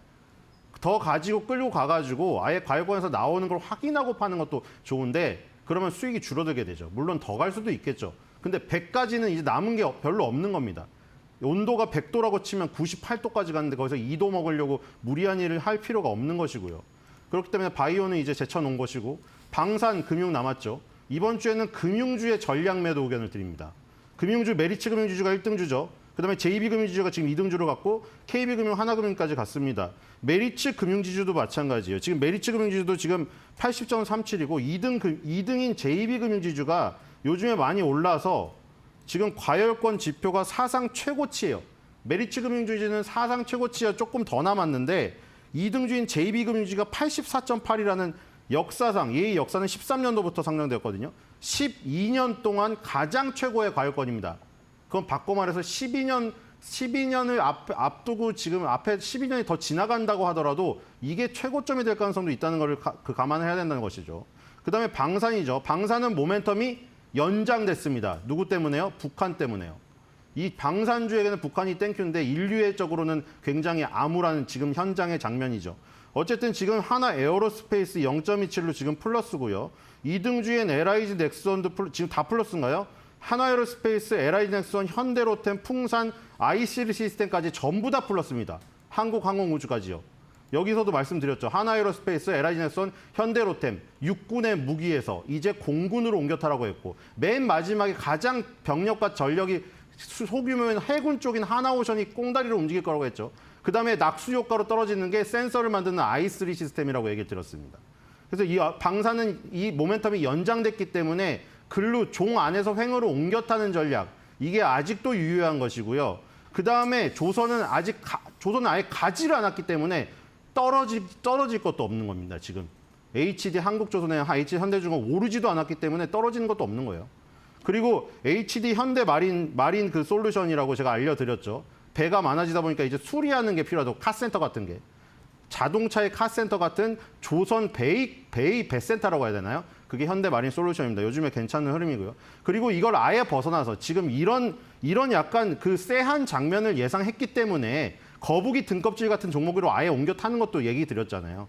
KTNG나 SK텔레콤이나 코리안릭처럼 단단하고 배당주 스타일이라 재미없고 거북이 등껍질처럼 단단한 종목으로 이 수익난 다이나믹한 곳에서 옮겨 타서 안정을 취하는 전략을 얘기 드렸습니다. 이런 거를 버무려서 간다면 지금도 사실 굉장히 탄탄한 포트폴리오가 구성이 되겠죠. 그리고 아직도 다이나믹한 걸 좋아하시는 분 계시죠. 아까 전에. 고려아연에서 한미사이언스에서 예림단과 대명 소노시즌까지 지금 경영권 분쟁에 불이 붙은 곳들이 있어요. 그것으로 옮겨 타가지고 재미를 느끼고 싶으신 분들. 그거는 어떻게 하라고 했죠? 포트폴리오 내 자산의 5%에서 1% 미만으로 로또 사는 식으로 재미식으로 하라고 분명히 말씀드렸습니다. 여기까지 이걸 종합해서 포트폴리오에 적용하시면 될 것 같습니다. 네. 오늘도 방금 봐줘 이 계보를 가지고 또 펼쳤는데 오늘 특별하게 조금 힘을 주신 거는 금융주를 이제 익절을 해라. 이 말씀을 좀 해주셨습니다. 자, 그러면 이제 두 분 특징 얘기를 들어봤고요. 자, 지금 이제 9시 20분 다 돼가는 상황에서 섹터들 한번 어떤 상황인지 한번 볼까요? 최은혜 거? 네, 현재 양시장 모두 다 급락세로 거래가 되고 있습니다. 지수 빠지고 있습니다만 올라가는 업종도 있습니다. 그리고 하락이 깊게 나오는 업종도 있는데요. 오늘 싱크풀을 통해서 조금 더 자세하게 만나보고 가도록 하겠습니다. 먼저 오늘 가장 큰 동그라미를 그리고 있는 영풍그룹 만나보도록 하겠습니다. 영풍그룹 관련주들 오늘 시장에서 전반적으로 급락 나오고 있습니다. 고려아연이 장중한 때는 83만 원대까지 깨지기도 했는데요. 그리고 영풍그룹과 항공 함께 좀 연결을 해서 생각해 보시면 될 것 같습니다. 항공 오늘 뭐 예림당이라든지 티웨이 홀딩스 등 또 티웨이 관련 기업들 오늘 시장에서 다시 한번 아주 강력하게 상승 탄력을 가지고 가고 있습니다. 결국에는 뭐 영풍이라든지 항공 모두 다 오늘은 경영권 테마로 좀 생각을 함께 엮어서 해보실 수 있을 것 같은데요. 최근에 LS증권 측에서 굉장히 특이하고도 기발한 리포트를 한 가지 냈습니다. 경영권 분쟁으로 인해서 한국의 전체 지수가 좀 레벨업이 될 것이다 라는 전망을 내놓기도 했습니다. 일본과의 사례가 비슷하다고 하는데요. 최근에 일본에서 이 신자본주의 정책을 내면서 이 전체적으로 지수가 레벨업 됐다라는 이러한 분석이 있었다고 합니다. 노무라 증권도 역시나 마찬가지로 경영권 분쟁 등으로 전체 일본 증시가 강세를 보였다라고 분석을 하기도 했는데요. 한국 시장도 역시나 마찬가지로 경영권 분쟁 사례가 많아지면서 주주들을 고려하는 그러한 투자가 더 많아질 것이다라는 기대감을 내비치기도 했고요. 이에 따라서 LS증권 측에서는 경영권 분쟁이 단기적인 이슈가 아니라 장기적으로 봐야 하고 전체 한국의 시장을 끌어올릴 수 있는 긍정적인 이슈가 될 수 있다라는 전망을 내놓기도 했습니다. 오늘 시장 다시 한번 관련주들이 시세를 가지고 움직이고 있습니다. 하락폭과 상승폭 함께 확인해 보시면 좋을 것 같고요. 그리고 오늘 시장을 움직이는 두 가지 업종입니다. 조류 독감 함께 만나보시면요. 올 가을에 처음으로 고병원성 조류 인플루엔자가 발생했다라는 소식이 들려왔습니다. 이에 따라서 오늘 시장에서 관련주가 전반적으로 강세 탄력을 현재 받아가고 있는 상황입니다. 역시나 마찬가지로 방산업종도 오늘 시장에서 아주 강력하게 상승 탄력을 가지고 가고 있습니다. 계속해서 이슈 나오고 있습니다. 그렇다면 오늘 시장에서 상승이 나오는 기업들은 어떠한 기업들이 있을지 그리고 거래량이 많이 실리는 기업들은 어떠한 기업들이 있을지 함께 만나보도록 하겠습니다. 네, 오늘 시장에서는요. 두 자릿수 이상의 상승 흐름이 나오는 기업 그리고 상한가 기록한 기업이 한 가지 있습니다. 바로 미래산업이라는 기업인데요. 오늘 실적을 발표를 했습니다. 연이어서 적자를 기록했던 미래산업이 이번 분기의 영업이익이 80억 원대를 넘어선 것으로 확인되고 있습니다. 이에 따라서 오늘 상한가 안착을 했고요. 예림당도 역시나 마찬가지로 19% 이상 상승 탄력을 가지고 가고 있습니다. 티웨이 항공에 관련해서 오늘 다시 한번 경영권 분쟁이 부각되고 있고요. 이뿐만이 아니라 제노포커스 다시 한번 10% 이상 급등 흐름을 나타내고 있습니다. 이거 3거래일 전에 HLB가 제노포커스를 인수한다라는 소식과 함께 이거를 연속 상한가를 기록했고 어제 약간의 조정이 나왔습니다. 오늘 다시 한번 상승 탄력을 가지고 가고 있고요. 방산 쪽도 역시나 마찬가지로 오늘 잘 갑니다. 스펙고 8% 넘게 상승 흐름 가지고 가고 있습니다. 솔리드도 역시나 마찬가지로 8% 이상 상승 흐름 가지고 가고 있고요. i3 시스템 5% 이상 상승 흐름 가지고 가고 있습니다. 그렇다면 오늘 시장 거래량이 많이 실리는 기업들 어떤 것들 있을까요? 함께 만나보시죠. 네, 오늘 거래량 많이 실리는 기업들 함께 만나보시면요. 휴마시스 오늘 거래량 좀 크게 실리고 있고 예림당 그리고 대명 소노시즌 이러한 뭐 경영권 분쟁 관련 기업들도 역시나 마찬가지로 거래량 좀 크게 실리고 있습니다. 하락하는 기업들 가운데서 거래량 많이 실리는 기업들 함께 살펴보시면은 두산 에너빌리티 눈에 띕니다. 원전 관련주 최근 들어서 상승 흐름을 이어오다가 오늘 시장에서 좀 크게 무너지는 모습을 보여주고 있습니다. 거래량을 동반한 급락 흐름이 나오고 있는 상황이고요. 삼성전자도 역시나 마찬가지로 좀 거래량 실리고 있습니다. 약보합권에서 시세를 지켜내면서 거래를 출발하고 있습니다. 카티스 10% 넘게 상승 흐름 현재 보여주고 있고요. 또 컨퍼몬이 최근에 경영권 분쟁으로 상한가를 기록하기도 했는데 오늘 시장에서는 거래량을 동반한 하락세 현재 깊게 나오고 있습니다. 네, 지금까지 개장 상황 함께 짚고 왔습니다. 관련된 자세한 사안 이어서 만나보시죠. 자, 최현 앵커 하셨습니다. 벌써 9시 24분이 됐습니다. 저희가 이제 남은 시간이 많지 않아서요. 오늘 특징주들은 두 분 다 좀 짧게 말씀을 좀 들어보도록 하겠습니다. 먼저 박수범 대표님 지금 특징주 어떤 거 보고 계십니까? 네, 아무래도 많은 분들이 지금 이제 삼성전자를 계속해서 집중적으로 좀 보고 계실 것 같아요. 삼성전자 계속해서 지금 플러스로 보여주다가 지금 마이너스 보여주다가 좀 왔다 갔다 하고 있는데, 지금 이제 분위기는, 기술적 분위기는 나쁘지 않습니다. 저는 긍정적으로 좀 바라보고 있고요. 지금 현재 삼성전자 같은 경우에도 지금 뭐 오르막 내리막 왔다 갔다 하고는 있지만 그래도 지금 바로 머리 위에 지금 이제 22이동 평균선이 있습니다. 그러다 보니까 뭐 그 부분에 있어서 주가가 좀 등락폭은 좀 보여주고 있지만 장중의 움직임들은 긍정적으로 흘러갈 것이다라고 판단하고 있고요. 삼성전자가 플러스로 전환되고 이 부분들이 좀 고정화된다면 그 부분에 있어서의 관련 종목들의 움직임들이 다시 한번 살아나고 투자 심리도 살아나면서 전체적인 섹터 업종을 가리지 않고 반등 흐름이 좀 나아질 것으로 좀 기대하고 있습니다. 뭐 그렇게 된다면 뭐 지금 어제 좀 움직임을 좀 보여줬던 저는 지금 이제 네이버도 괜찮다라고 좀 보고 있고 카카오도 예. 괜찮다라고 말씀드리고 싶습니다. 자, 이번에는 신일섭 위원 지금 보시기엔 특징주 어떤 거 말씀해 주시겠습니까? 예, 지금 방산에서 한화 에어로스페이스가 아직 살아있기 때문에 1등주를 믿고 이제 후발주를 공략하는 종 안에서 행운의 전략이 유효하다고 말씀드렸죠. 그래서 이제 이 풍산과 i3 시스템 이쪽하고 재건 쪽에는 현대 에버다임하고 SG입니다. 현대 에버다임하고 SG가 어제 가서 오늘 쉬고 있죠. 또 갈 수도 있는데 지금 쉬고 있습니다. 그리고 풍산 i3 시스템 중에는 i3 시스템에 지금 무게추가 기울고 있습니다. 풍산의 155mm 포탄 이거 바로 제공하지 못하고 있어요, 지금. 이거 제공하는 순간 확전이 커지기 때문에 정부가 꺼려하고 있습니다. 되게 아이러니하게도 전쟁이 일어나야 되는데 인류애적인 측면에서 안 되잖아요. 근데 풍산에겐 그걸 바라야 되는 상황입니다. 지금은 i3 시스템에 지금 무게추가 주어졌기 때문에 오늘은 i3 시스템이 급등할 가능성이 크다. 이렇게 정리가 되겠습니다. 네, 그렇다면 두 분께 오늘도 탑3 물어보고 가도록 시장 포인트 물어보고 가도록 하겠습니다. 박수만 대표님, 오늘 시장 포인트 어떻게 잡고 계십니까?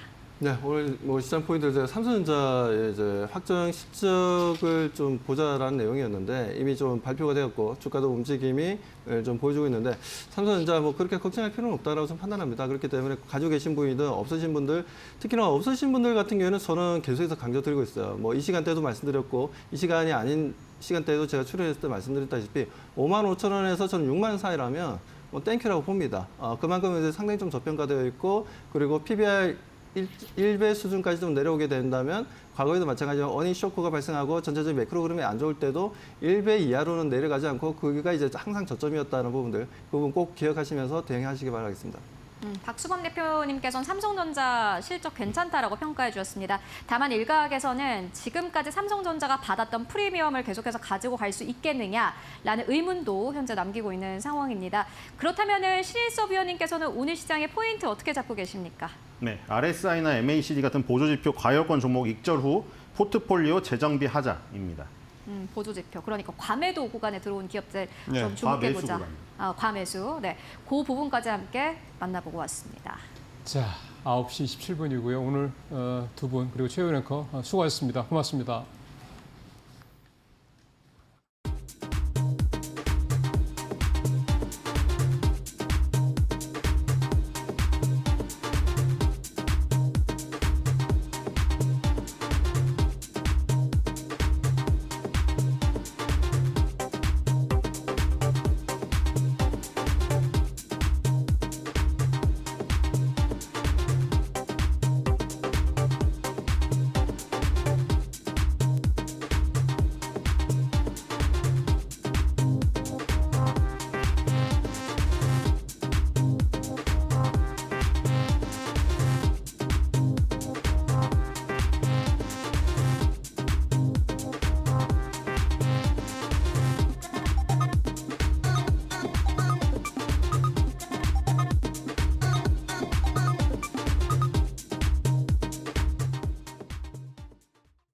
자, 마지막 코너 가보죠. 오늘장 선발 종목 SK증권 서영원 차장 연결되어 있습니다. 안녕하세요. 네, 안녕하세요. 오늘 코스맥스. 네. 예. 자, 오늘 왜 코스맥스를 선정하셨습니까? 네, 코스맥스는 뭐 화장품 ODM 기업으로 뭐 잘 알려진 종목이라고 좀 볼 수 있을 것 같고요. 우선은 뭐 다른 것보다도 뭐 3분기 실적에 좀 포커스를 좀 맞추었다라고 말씀을 좀 드릴 수 있겠습니다. 코스맥스가 3분기 영업이익의 증가가 좀 기대가 되는 모습이고 좀 예상치보다 좀 높을 것으로 좀 전망이 좀 이루어지고 있다라고 좀 볼 수 있겠고요.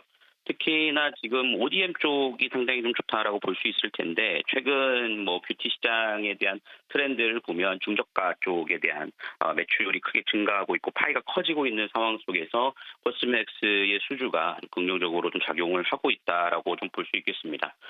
코스맥스의 최근 실적들을 보면 사실 중국 시장에서의 매출은 좀 감소하는 모습들을 보였습니다만 그럼에도 불구하고 실적이 좋을 수 있었던 부분들은 동남아 시장에 대한 파이 성장이 좀 한몫을 했다라고 볼 수 있을 텐데요.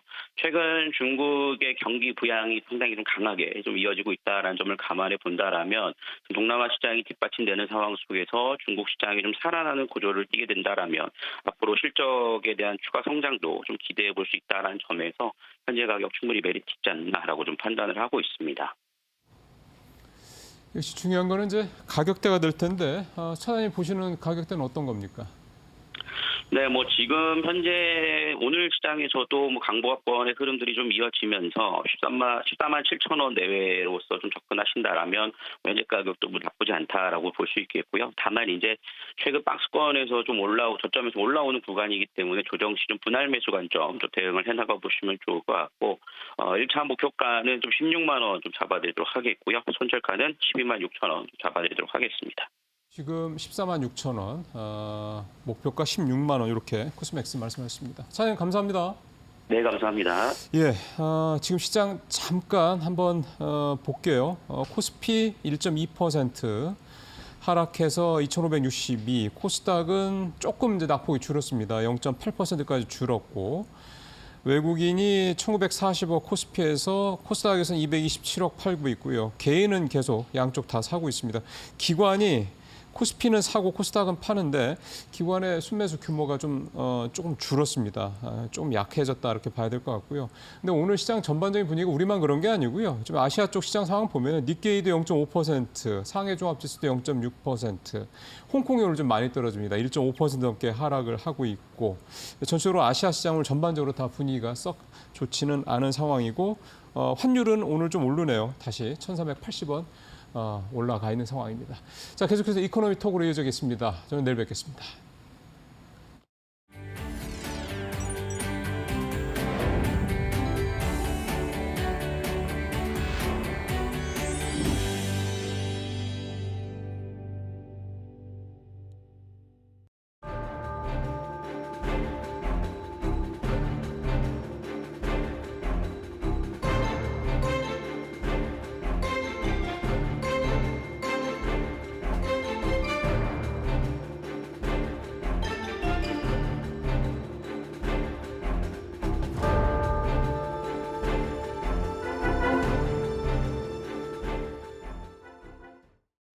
네, 이번에는 시장 더 넓게 바라보면서 매크로 이슈 체크해 보도록 하겠습니다. 숭실대학교 금융경제학과 신동준 교수 모셨습니다. 어서 오십시오. 네, 안녕하세요. 안녕하세요. 요즘 국내 증시 상단을 제한하는 요인 중에 하나가 바로 장기 국채금리입니다. 미국도 그렇고 우리나라도 그렇고 기준금리 인하 기조인데도 불구하고 국채금리가 상승세 타고 있어서 증시에 부담을 주고 있는데요. 장기금리가 이렇게 오르고 있는 근본적인 이유가 뭔지 좀 궁금합니다. 네, 뭐 단기적으로야 10월 초에 나왔던 미국의 고용 지표가 예상보다 많이 좋았고요. 그래서 기준금리 인하에 대한 기대가 많이 약해졌죠.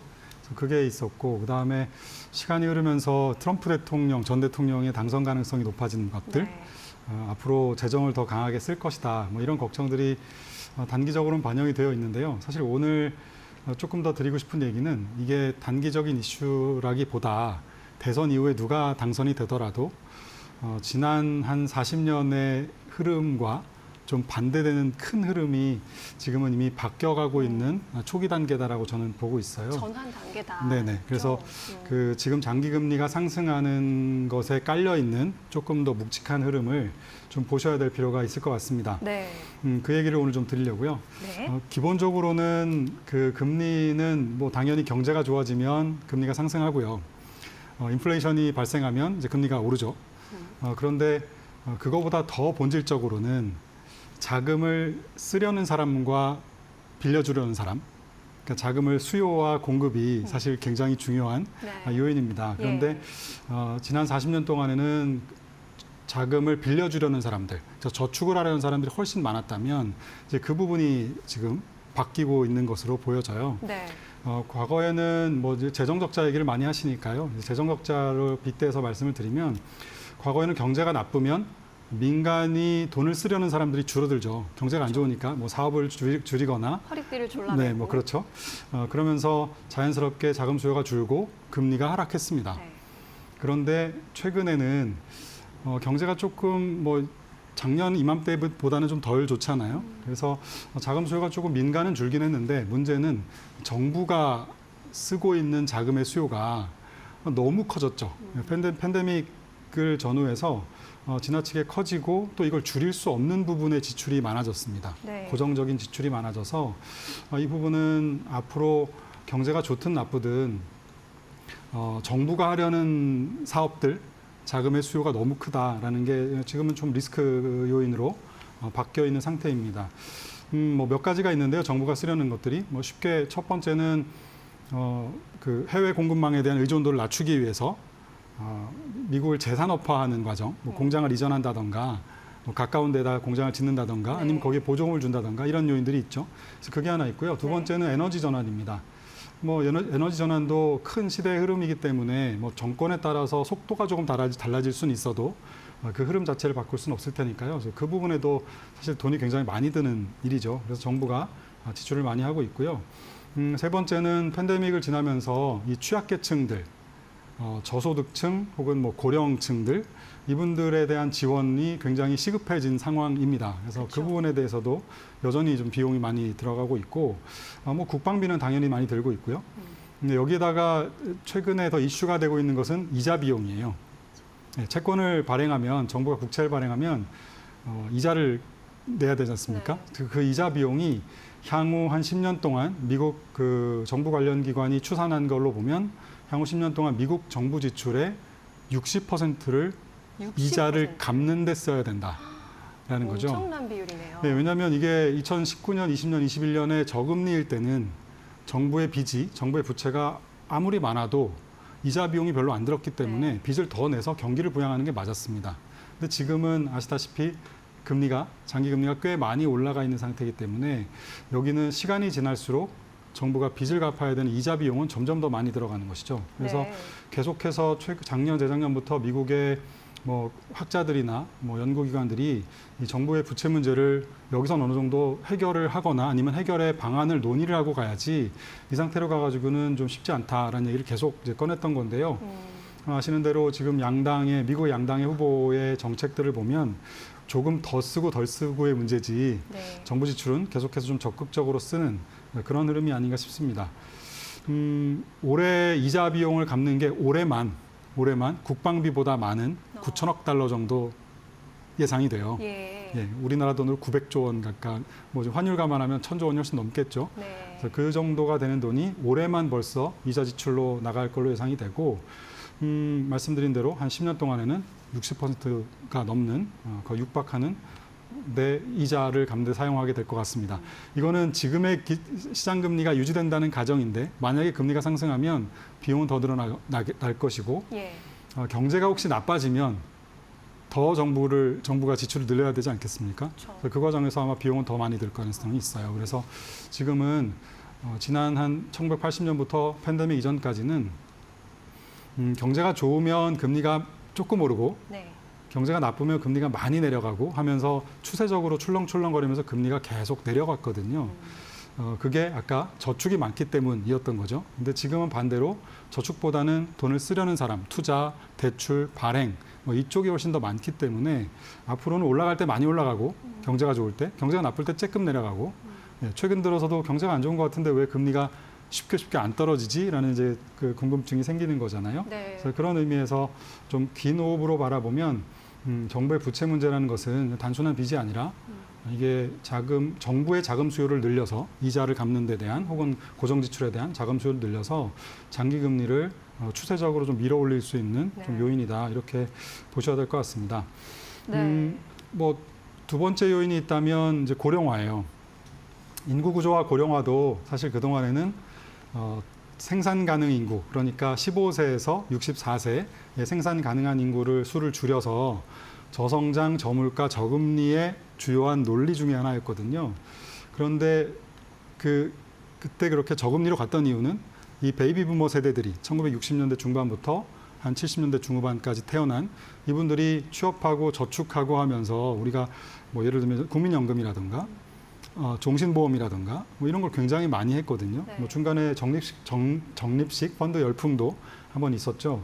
그래서 이렇게 저축이 늘면서 이것이 이제 금융시장에 투입이 됐고 이게 주가와 금리를 꾸준하게 끌어내리는 뭐 저축이 아까 투자나 수요보다 자금의 수요보다 훨씬 더 큰 부분이었는데 문제는 이제 이분들이 은퇴하기 시작했습니다. 그래서 은퇴하기 시작하면 그동안 쌓아놨던 저축을 꺼내서 써야 되잖아요. 그러니까 저축이 당연히 줄고 생산 가능 인구도 이미 줄고 있고요. 특히 신흥국들 그동안 저가 노동력을 굉장히 많이 전 세계에 공급해줬고 생산 가능 인구에 그나마 좀 버퍼가 됐던 신흥국들의 생산 가능 인구가 지금은 뭐 중국도 이미 2010년도에 피크를 쳤고요. 우리나라도 뭐 2016년인가 뭐쯤에 피크를 쳤기 때문에 전 세계적으로 좀 생산 가능 인구가 줄고 있다. 그러면 부양 비율이라고 하는 데이터가 있어요. 부양 비율이 뭐냐면 아까 말씀드린 15세에서 64세 생산 가능 인구가 그 이외에 어린아이들하고 어르신들을 이제 부양해야 되는 비율입니다. 네. 예, 이 비율이 예, 그동안에는 생산 가능 인구가 늘어나니까 계속 떨어졌거든요. 부담이 좀 적었죠. 예, 그런데 이제는 은퇴하시고 고령층으로 편입이 되거나 소비를 하기 때문에 이제는 버는 사람보다 써야 되는 사람이 더 많은 거예요. 그래서 이 부담도 저축을 헐어서 소비를 하게 되고 그럼 인플레이션이 요인이 되기도 하죠. 또 생산도 줄어드니까 뭐 이런 여러 가지가 지금은 또 정부가 더 역할을 해야 되는 부분이 있고요. 그래서 전체적으로 보면 생산과 저축보다 이제 투자와 소비가 늘어나면서 장기금리의 방향성, 자금의 수급을 좀 큰 흐름에서 좀 바꾸고 있는 뭐 그런 흐름이라고 보셔야 될 것 같아요. 네. 팬데믹이 굉장히 큰 역할을 했습니다. 예. 부채를 굉장히 많이 늘렸으니까요, 단기적으로. 그게 지금은 약간 시간의 문제이지 이제 차곡차곡 뭐랄까요, 부정적인 요인들이 좀 돌아오는 그런 과정이라고 보셔야 될 것 같습니다. 알겠습니다. 정부 지출, 특히 이자 지출이 크게 늘어나고 있다는 점, 그리고 고령화 사회가 되고 있고 생산 가능 인구는 줄어들고 있다는 점이 핵심적인 요인이다라고 맞습니다. 짚어주셨습니다. 당분간 이런 추세는 이어질 것 같거든요. 쉽사리 바뀔 것 같진 않은데 네네. 그럼 미국 장기 국채 금리 장단기도 다 함께 좀 이렇게 높은 수준을 유지하게 될까요? 언제까지 그럼 이런 상승 흐름을 기대해야 되는 걸까요? 네, 뭐 아까 말씀드린 대로 사이클은 당연히 그리면서 이게 저점과 고점이 높아지는 흐름이 장기적인 흐름이니까요. 뭐 짧게 보면 트럼프 대통령이 당선이 안 되거나 혹은 뭐 경제가 조금 더 지금보다 나빠져서 뭐랄까요? 장기금리가 기준금리를 좀 더 인하를 많이 해야 되거나 하는 상황이 되면 단기적으로 좀 더 안정될 수 있을 겁니다. 근데 문제는 아까 말씀드린 대로 이거는 그냥 단기적인 효과일 뿐이고 장기적으로 보면 여전히 정부의 국채 발행은 지속될 수밖에 없다. 줄일 수 있는 부분이 지금 없잖아요. 예를 들면 아까 저소득층 뭐 이런 지원들, 기초 수지의 뭐 대부분 다 고령화라든가 의료비 지원, 뭐 이런 국방비 뭐 이런 것들이기 때문에 줄이기가 굉장히 좀 어려운 상황입니다. 그래서 추세적으로 조금 더 장기금리는 좀 올라가는 방향으로 보셔야 될 것 같고 단기적으로야 뭐 출렁출렁일 수 있겠죠. 그러나 예전 같은 금리를 보기는 좀 어렵다 이렇게 생각하고 있습니다. 조금 불리한 싸움이 될 것 같다. 갑자기 좀 우울해지는데 네네. 대통령 선거에 대한 변수를 좀 기대해 볼 수 있을 것 같습니다. 이제 대통령 선거가 일주일 앞으로 다가오면서 대선의 영향도 많이 받고 있는 상황이죠. 두 후보 모두 자국 우선주의, 아메리칸 퍼스트를 외치고 있어서 보호무역 기조 이어갈 것이란 전망 나오면서 강달러 현상 짙어지고 있고 대선 후 경기 변동에 대해서 또 대비를 하면서 안전자산인 금값도 올라가고 있습니다. 경제적으로, 정치적으로, 지정학적으로도 리스크가 또 심화하면서 안전자산 선호 현상이 강화지고 있는 그러한 추세인데 이러한 추세 그럼 미국 대선 이후엔 좀 잦아질 수 있겠다라고 볼 수 있겠습니까? 네, 안전자산 선호라고 보기에는 지금 뭐 미국 주가가 잘 상승하고 있죠. 뭐 역사적인 고점들을 갱신하는 주식들도 많고. 그쵸. 그래서 저는 아까 뭐 우울한 얘기를 많이 드렸지만 시차의 문제지 이 인공지능이 생산성을 높여서 결국은 아까 저는 저성장, 저물가, 저금리에서 저는 고물가, 고금리가 먼저 왔지만 이제 고성장으로도 넘어갈 수 있는 여지가 좀 충분히 있다고 봅니다. 네. 그래서 AI가 생산성을 높여서 그리고 그 저변을 넓혀서 사용할 수 있는 사람들의 가격이 낮아지니까요. 저변을 넓혀서 이거는 한 번 더 우리가 산업혁명 과정으로 갈 수 있는 좋은 트리거가 될 거다라고 예상하고 있는데요. 이제 생산성 혁명이 나타나기 전까지 약간의 시차가 있어서 이제 그 부분이 조금 힘들 수 있다는 생각은 듭니다. 안전자산 선호라기보다는 미국만 좋다라는 현상으로 이렇게 이해하셔야 될 것 같아요. 네. 미국 경제만 여전히 좋고 그러다 보니까 달러도 강세고 기준금리를 그렇게 강하게 내리지 않아도 되니까 장기금리도 조금 상승하는 흐름이고 미국 주가 여전히 좋고 또 한국 우리나라 투자자들이 미국 시장에 또 투자하느라고 나가면서 네. 또 환율이 상승하는 부분도 있고 그렇습니다. 그래서 이게 원화만의 문제는 아니고요. 달러가 워낙 강하고 미국이 강하다 보니까 다른 여타 국가들에서 지금 자금이 다 빠져나가거나 다른 나라들이 다 같이 환율이 통화 가치가 약세로 가는 흐름이라고 보셔야 될 것 같고요. 미국이 저 정도면 미국 밖은 더 어렵겠지라는 심리가 반영된다고 생각해야 될 것 같아요. 한 가지 더 있다면 환율이 오르는 요인 중에 하나는 인플레이션도 있고 또 이 관세 요인도 있죠. 트럼프 대통령이 혹시라도 관세를 강하게 부과를 하게 되면 당연히 미국은 수입 물가가 오를 거고요. 수입 물가가 오를 거고 그 부분을 소비자들한테 당연히 전가를 할 테니까 네. 인플레이션이 발생을 할 수 있을 테고 또 하나는 이제 공장들을 미국으로 다 지어야 된다라고 얘기를 하고 있기 때문에 아마 노동력도 좀 부족한 상황이 되지 않을까 싶습니다. 이민 정책을 또 강하게 펼치고 있으니까요. 네. 그래서 그 역시 다 인플레이션의 요인이고 그러면 기준금리를 강하게 내리긴 좀 어렵겠죠. 그래서 그 부분이 하나 반영되고 있고요.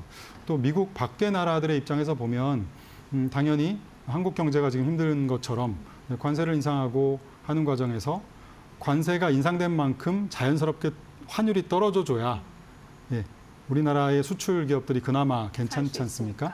네, 그래서 환율이 상승하는 것은 자연스러운 관세를 반영한 자연스러운 조정이라고 생각하는데요. 네. 문제는 그러면 우리나라나 미국 밖의 나라들의 인플레이션이 이제 더 강해지겠죠.